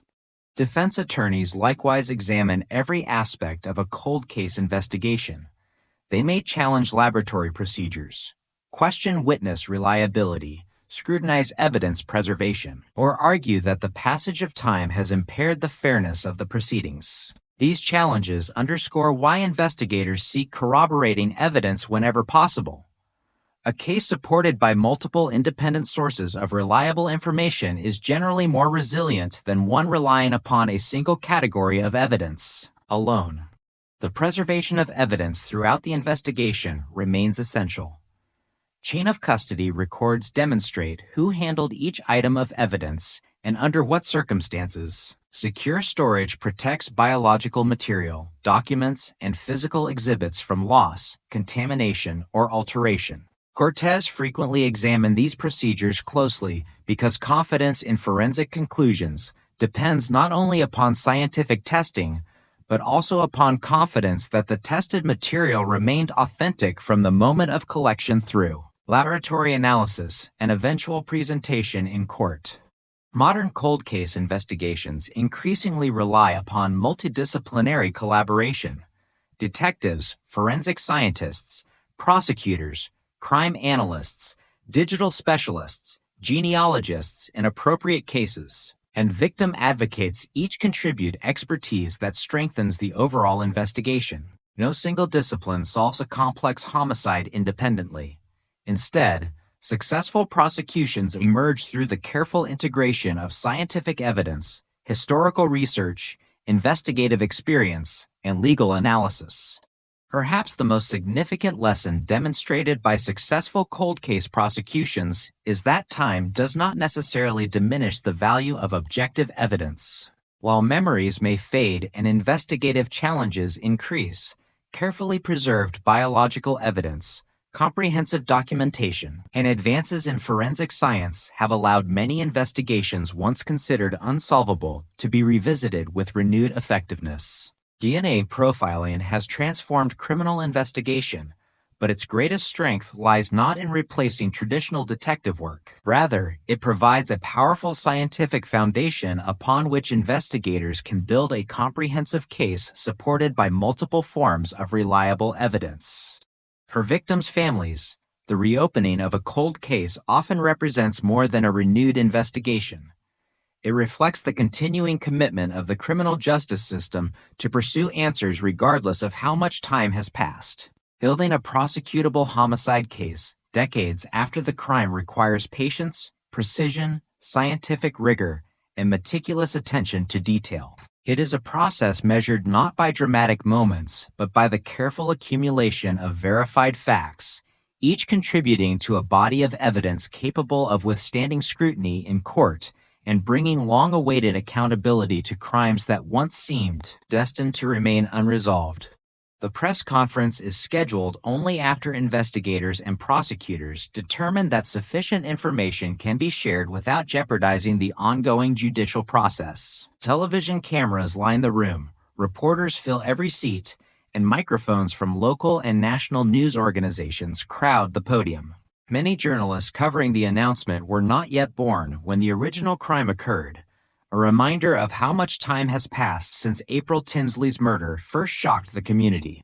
A senior law enforcement official opens the briefing by acknowledging the decades-long investigation and recognizing the dedication of generations of detectives, forensic scientists, crime scene personnel, prosecutors, and support staff who contributed to the case over many years. The official also expresses sympathy for April's family, emphasizing that the announcement cannot undo their loss, but represents an important step in the pursuit of justice.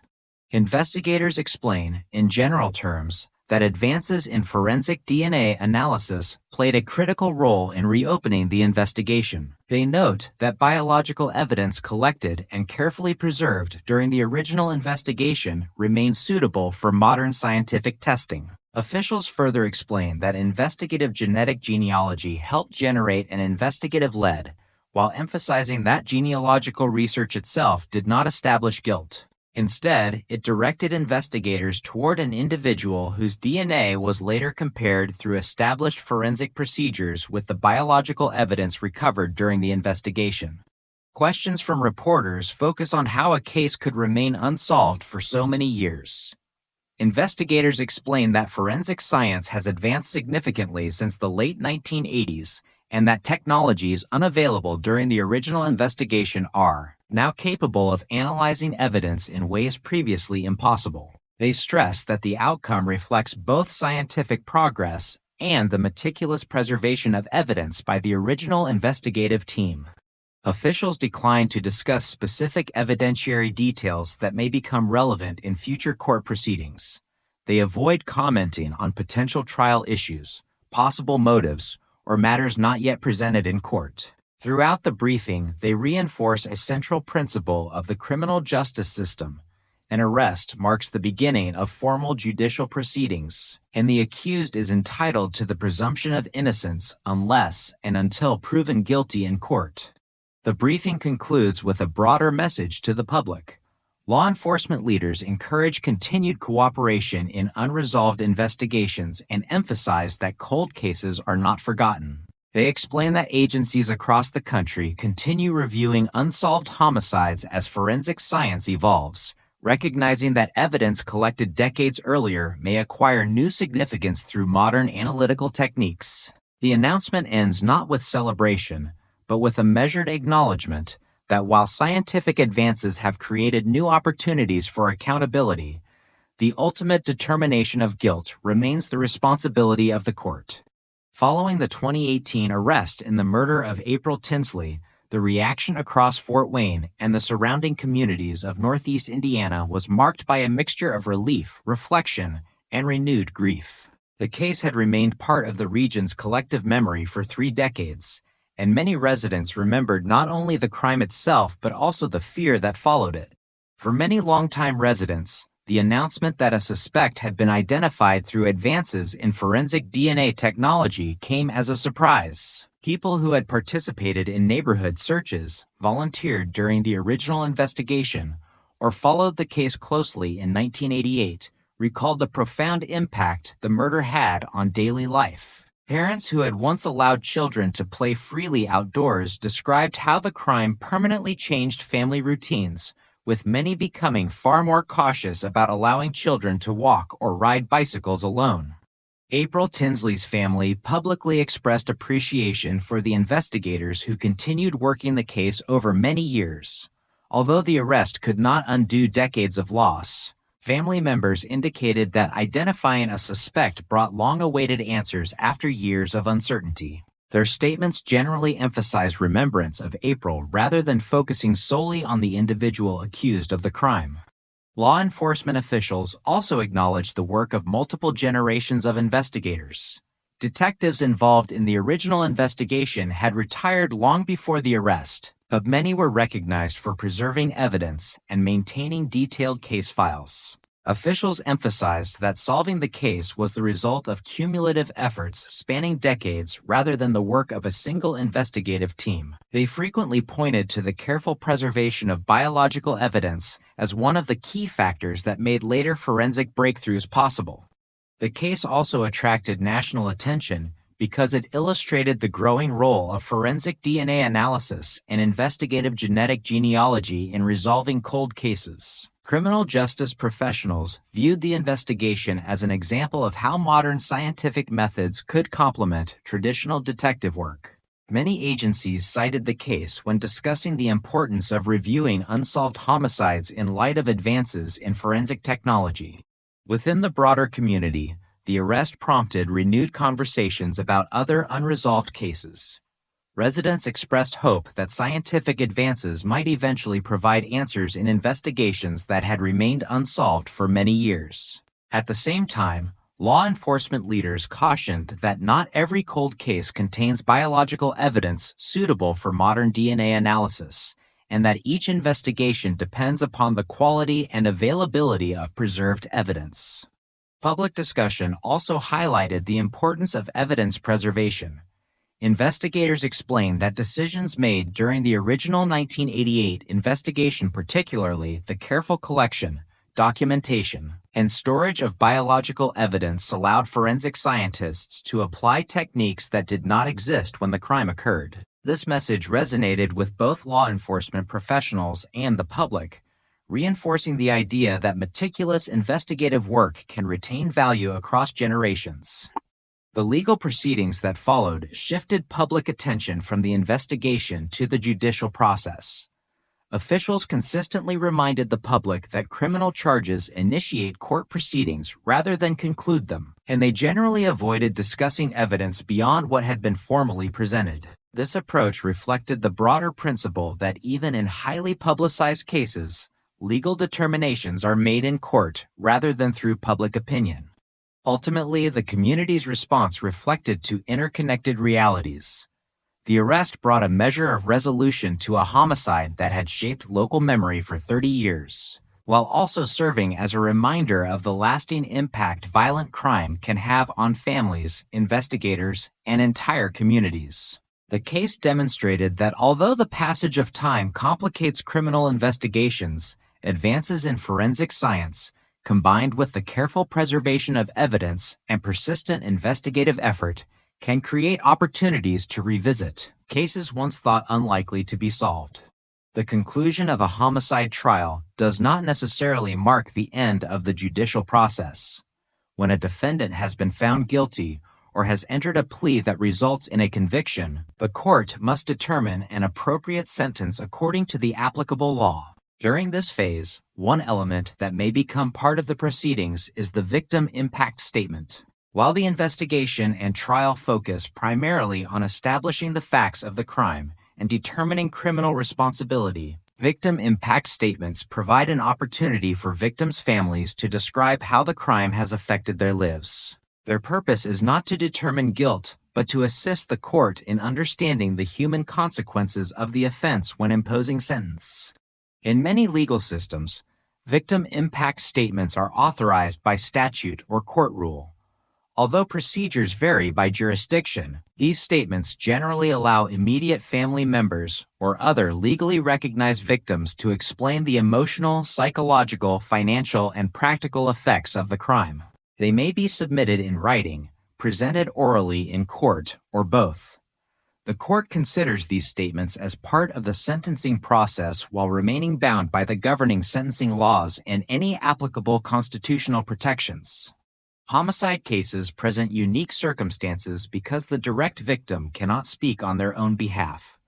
Family members often describe the lasting effects of losing a child, parent, spouse, sibling, or other loved one. Their statements may address changes in family relationships, emotional well-being, daily life, and long-term plans altered by the loss. In cold case prosecutions, these statements may also reflect the additional burden of living with uncertainty for many years before the case reached a resolution through the criminal justice system. The role of a victim impact statement differs fundamentally from the evidence presented during trial. During the trial itself, testimony and exhibits are introduced to establish whether the prosecution has proven the charged offense beyond a reasonable doubt. Victim impact statements, by contrast, are generally presented only after guilt has been established through a verdict or plea. They do not prove the elements of the offense and are not intended to influence the determination of guilt or innocence. Instead, they help inform the court about the consequences of the crime when deciding an appropriate sentence within the limits established by law. Courts typically provide guidance regarding the content of victim impact statements. Family members are encouraged to describe the effects of the crime on their lives rather than speculate about matters outside their personal knowledge. Statements often discuss emotional loss, changes in family routines, the absence of important life events that the victim was unable to experience, and the continuing impact of grief over time. In cases involving children, Families sometimes describe milestones that were never reached, emphasizing the enduring nature of the loss.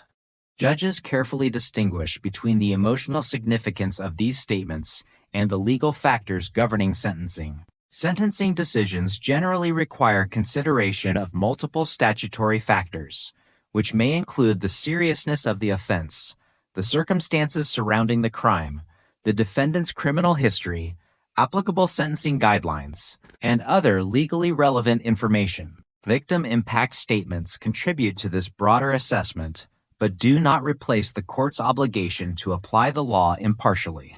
Defense counsel also plays an important role during sentencing. Attorneys may present mitigating information concerning the defendant, address legal issues affecting the sentencing decision, or argue for a sentence authorized by law that differs from the recommendation sought by the prosecution. The adversarial process therefore continues during sentencing, although its focus shifts from determining criminal responsibility to identifying an appropriate legal consequence following conviction. In cold case homicide prosecutions, victim impact statements often carry additional historical significance. Families may describe not only the immediate effects of the homicide, but also the decades spent without answers while the investigation remained unresolved. They may explain how technological advances eventually renewed hope, how investigators maintained contact over the years, or how the eventual resolution affected multiple generations of the family. Such statements illustrate the long-term human impact of unsolved violent crime while remaining distinct from the scientific and legal evidence that establish guilt. Victim advocates frequently assist families throughout this process. These professionals help explain courtroom procedures, provide emotional support, coordinate communication with prosecutors, and prepare family members for the sentencing hearing. Their role is particularly important in complex homicide cases where legal proceedings may involve extensive testimony, significant public attention, or emotionally difficult evidence.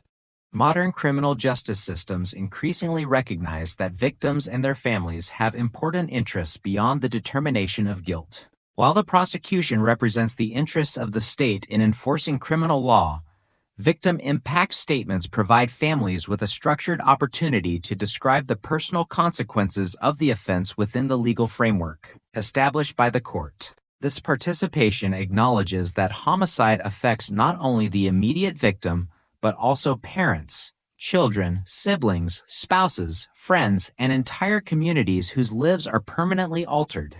At the same time, Cortez remained committed to balancing victims' participation with the rights of defendants and the requirements of due process. Sentencing must remain consistent with applicable law, constitutional protections, and established judicial procedures. Victim impact statements therefore function as one component of a broader sentencing process rather than as independent evidence determining punishment. The growing recognition of victim participation reflects an evolving understanding of justice in homicide cases. Scientific evidence, investigative diligence, and courtroom procedure establish accountability under the law, while victim impact statements remind the court of the human realities that exist beyond forensic reports and legal arguments. Together, these elements illustrate that the criminal justice process seeks not only to determine responsibility for a crime, but also to acknowledge the lasting consequences experienced by those whose lives have been irreversibly changed.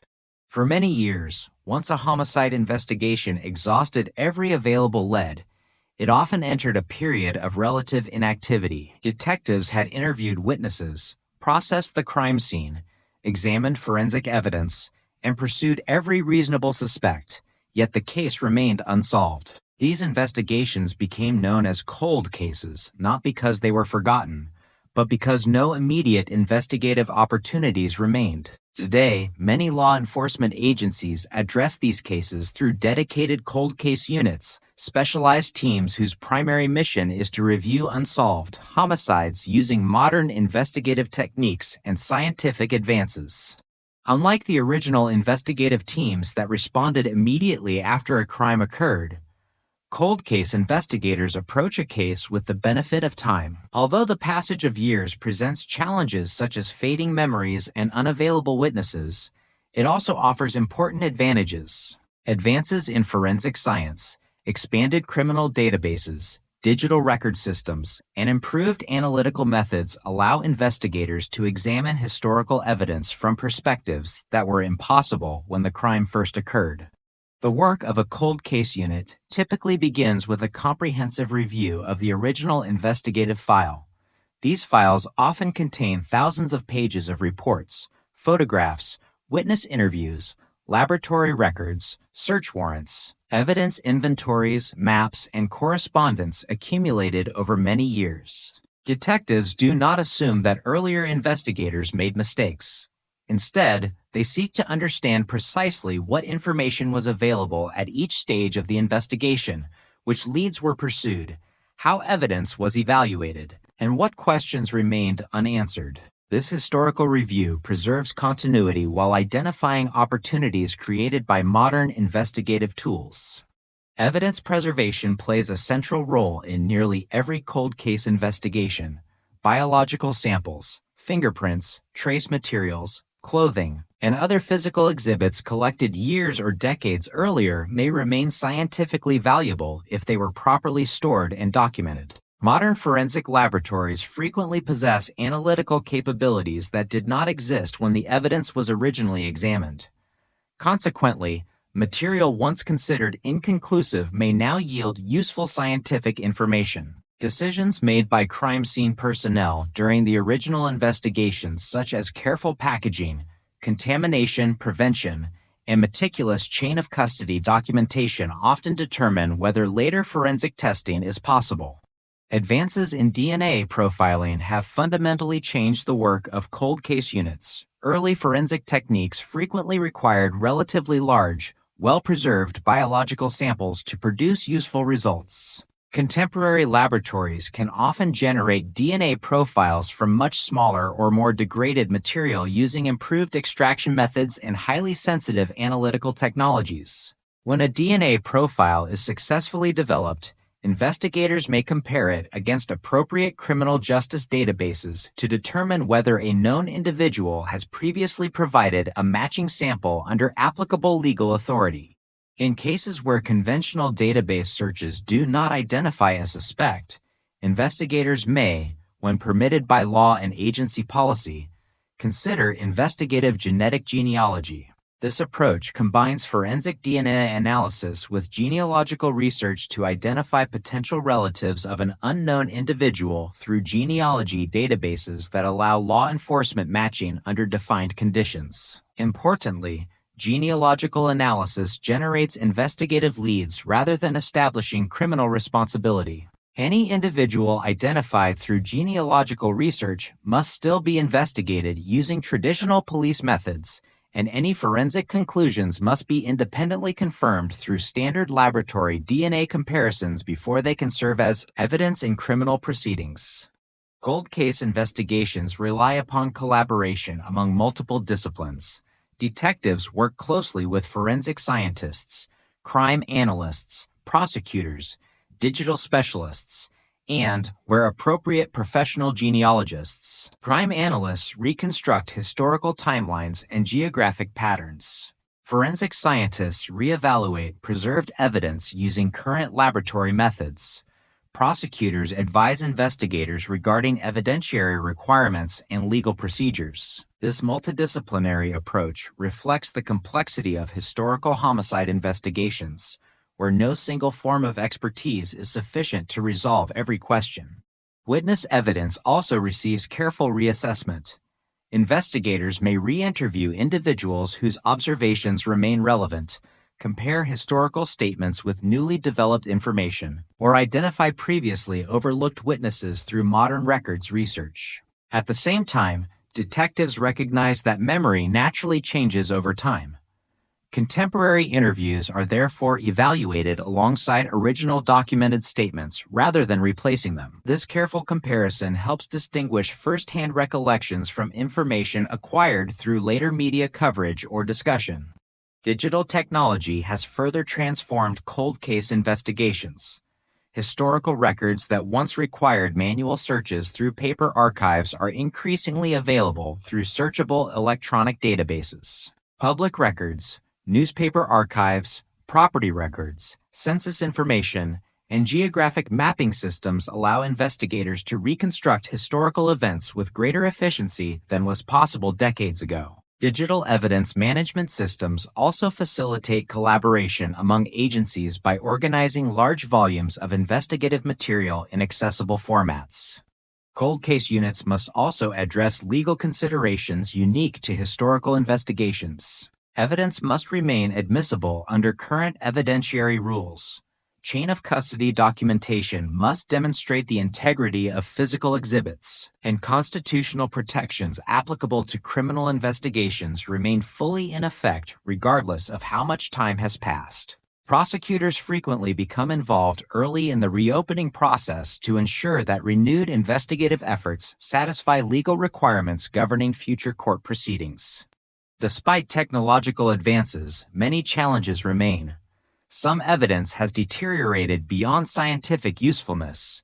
Witnesses may have died or become impossible to locate. Crime scenes may have changed substantially due to development or environmental factors. Records may have been lost through circumstances beyond investigators' control. Cold case units therefore prioritize cases in which preserved evidence and available documentation provide realistic opportunities for renewed investigation. The success of modern cold case units has influenced investigative practices well beyond unsolved homicide cases. Law enforcement agencies increasingly emphasize comprehensive documentation, long-term evidence preservation, and regular review of unresolved investigations. Crime scene personnel understand that evidence collected today may be examined using technologies not yet invented. This perspective encourages meticulous forensic practices designed not only to support current investigations but also to preserve opportunities for future scientific advances. Cold case investigations demonstrate that criminal justice is often a long-term process rather than a single event. Scientific innovation alone does not solve decades-old homicides, nor does persistence by itself overcome every investigative obstacle. Instead, successful case resolutions emerge from the combination of careful original evidence collection, secure preservation, evolving forensic science, thorough documentation, multidisciplinary collaboration, and continued commitment by investigators who recognize that the passage of time does not necessarily diminish the possibility of discovering the truth. Through these specialized investigative efforts, cold case units have transformed the expectation that certain homicides will remain permanently unsolved, showing that evidence preserved with care can continue to speak long after the original investigation has ended.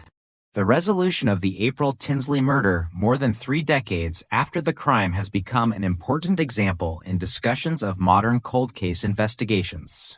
While every homicide presents unique factual and legal circumstances, the investigation illustrates several broader developments that have reshaped how law enforcement agencies approach unsolved violent crimes.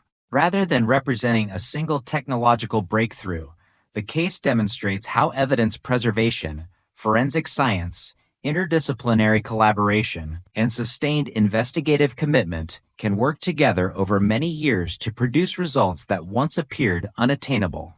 One of the most significant lessons concerns the preservation of physical evidence.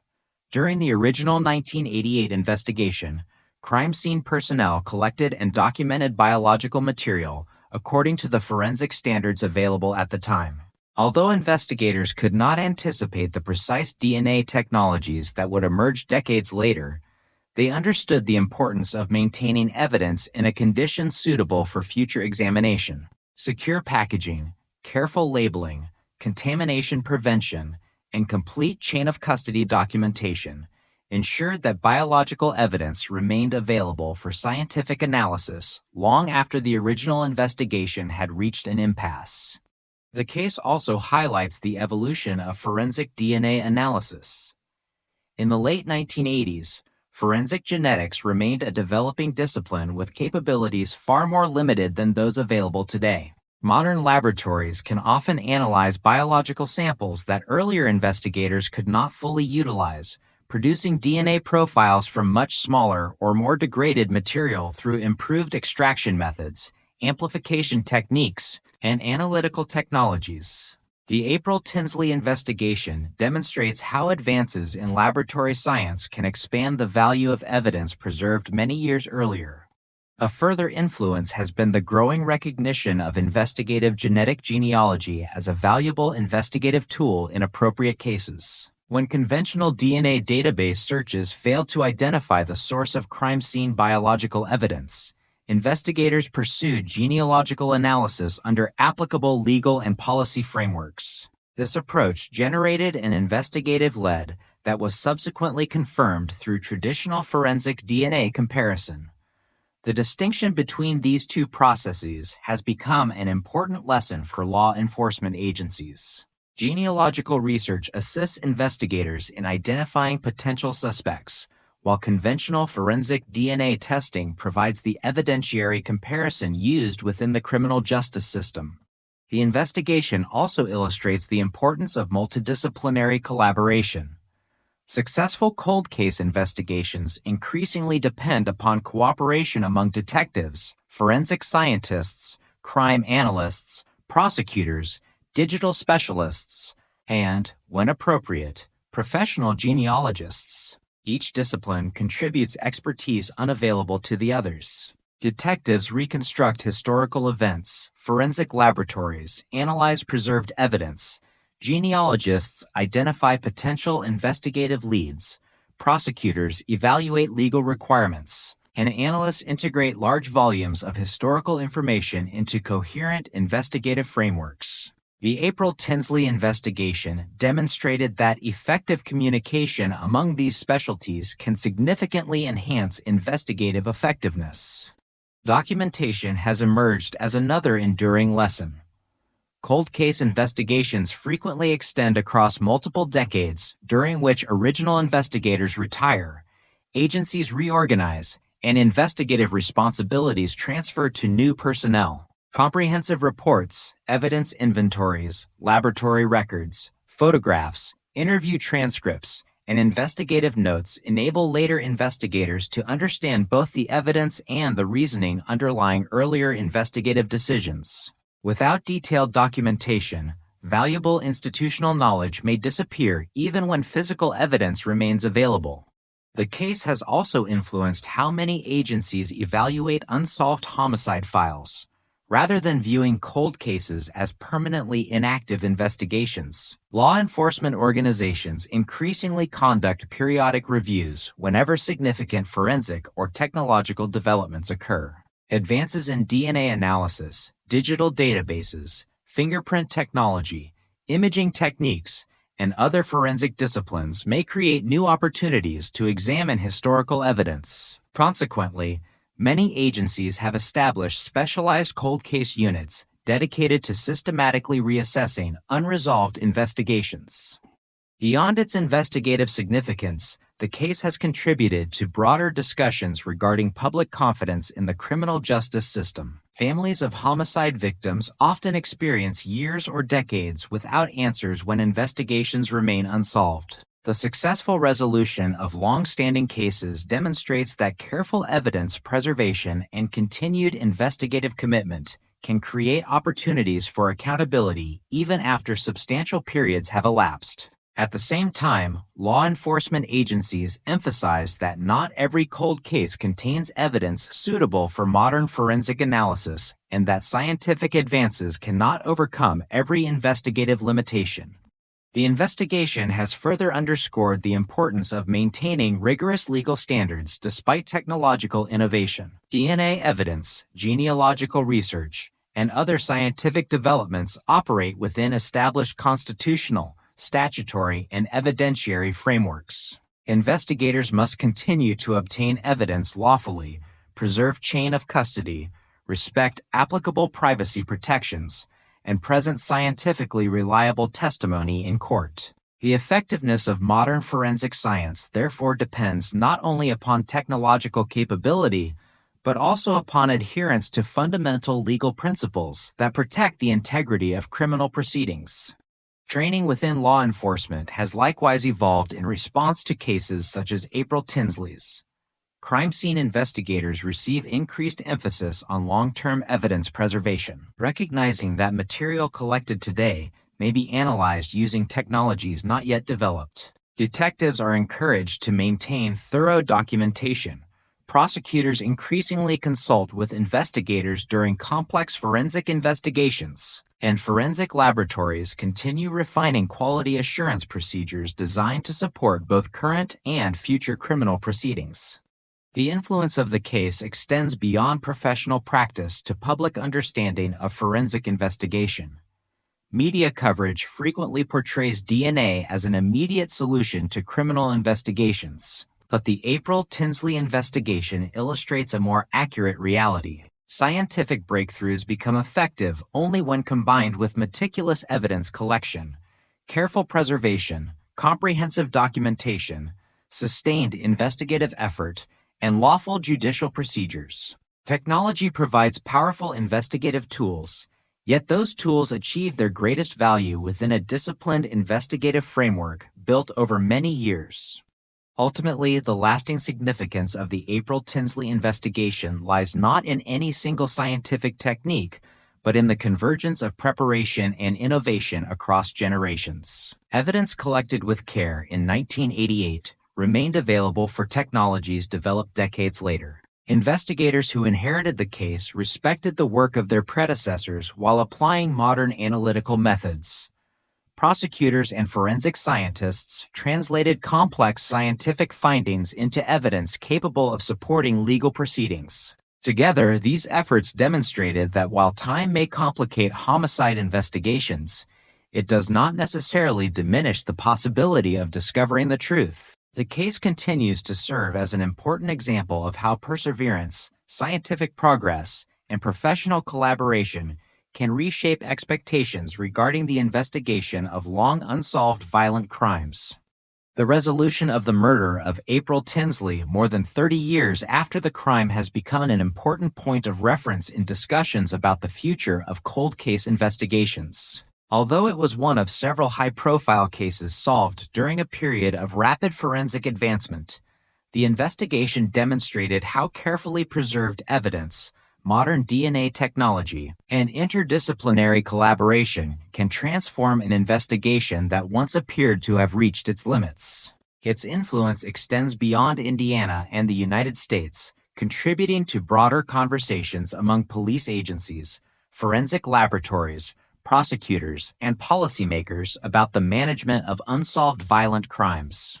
One of the most significant contributions of the case has been its reinforcement of the importance of preserving biological evidence. Long before sophisticated DNA technologies became available, investigators collected and stored biological material using accepted forensic procedures. Decades later, those preservation efforts allowed scientists to apply analytical methods that did not exist when the crime occurred. The case has since been cited in professional training and forensic education as an example of why evidence retention policies are essential. Many agencies have strengthened long-term evidence preservation practices, recognizing that material collected today may become more valuable as scientific capabilities continue to evolve. The investigation also highlighted the practical value of revisiting unsolved homicide files. Historically, many cold cases remained inactive after conventional investigative leads had been exhausted. Modern policing has increasingly shifted toward periodic case reviews, particularly when significant advances occur in forensic science or investigative technology. The April Tinsley investigation demonstrated that a case once considered stalled could acquire new investigative opportunities through improved DNA analysis and the careful re-examination of preserved evidence. This perspective has encouraged agencies in numerous jurisdictions to establish formal review procedures for historical homicide investigations. Another enduring influence involves the integration of forensic science with traditional detective work. Public attention often focused on DNA technology, yet the investigation underscored that scientific evidence alone does not resolve a homicide. Detectives reconstructed historical timelines, reviewed decades of investigative documentation, coordinated with forensic laboratories, consulted prosecutors, and evaluated new information within the broader factual context of the case. This multidisciplinary approach has become a model for many cold case units, emphasizing that technological advances are most effective when combined with careful investigative practice. The case also contributed to the broader adoption and discussion of investigative genetic genealogy. During the late 2010s, several prominent cold cases, including the identification of the offender responsible for the Golden State Killer crimes, demonstrated the investigative potential of genealogical research when combined with forensic DNA analysis. The April Tinsley investigation became part of this broader development by illustrating how genealogical methods could generate investigative leads that were subsequently confirmed through conventional forensic DNA comparison. At the same time, the case reinforced an important procedural distinction. Genealogical research serves as an investigative tool, while traditional forensic DNA testing provides the evidentiary comparison used in criminal proceedings. Law enforcement agencies have also drawn lessons from the investigation regarding documentation and institutional continuity. Cold case investigations frequently extend across multiple generations of investigators. Original detectives may retire, agencies may reorganize, and investigative responsibilities may transfer to new personnel. Comprehensive reports, evidence inventories, crime scene photographs, laboratory records, and interview summaries allow later investigators to understand not only what evidence exists, but also how earlier investigative decisions were made. The April Tinsley case demonstrated that thorough documentation preserves institutional knowledge as effectively as evidence preservation safeguards physical exhibits. Professional education within forensic science and criminal investigation has likewise reflected lessons associated with the case. Training programs increasingly emphasize contamination prevention, secure evidence storage, chain of custody procedures, and interdisciplinary communication. Crime scene investigators are encouraged to collect and preserve evidence with the understanding that future technologies may extract information unavailable through current analytical methods. Detectives receive instruction regarding the importance of detailed investigative records capable of supporting future case reviews many years later. The investigation has also influenced public expectations concerning unsolved crimes.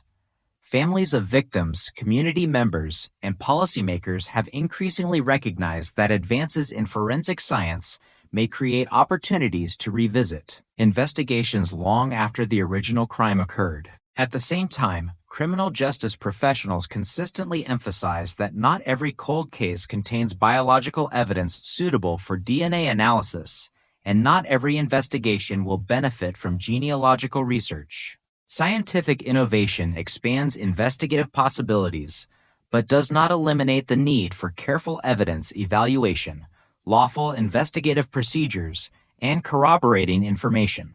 Another important legacy involves collaboration across institutional boundaries.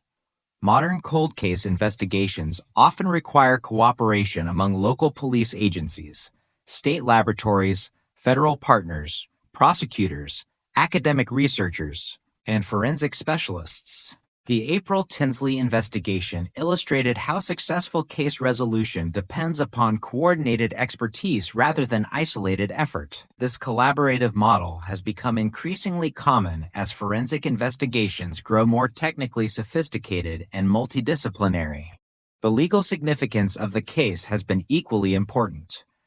Cortez continued to require that DNA evidence be presented through established scientific procedures, supported by documented chain of custody and reliable laboratory methods. The investigation demonstrated that even when modern technologies generate new investigative opportunities, constitutional protections, evidentiary standards, and judicial oversight remain fundamental components of the criminal justice process.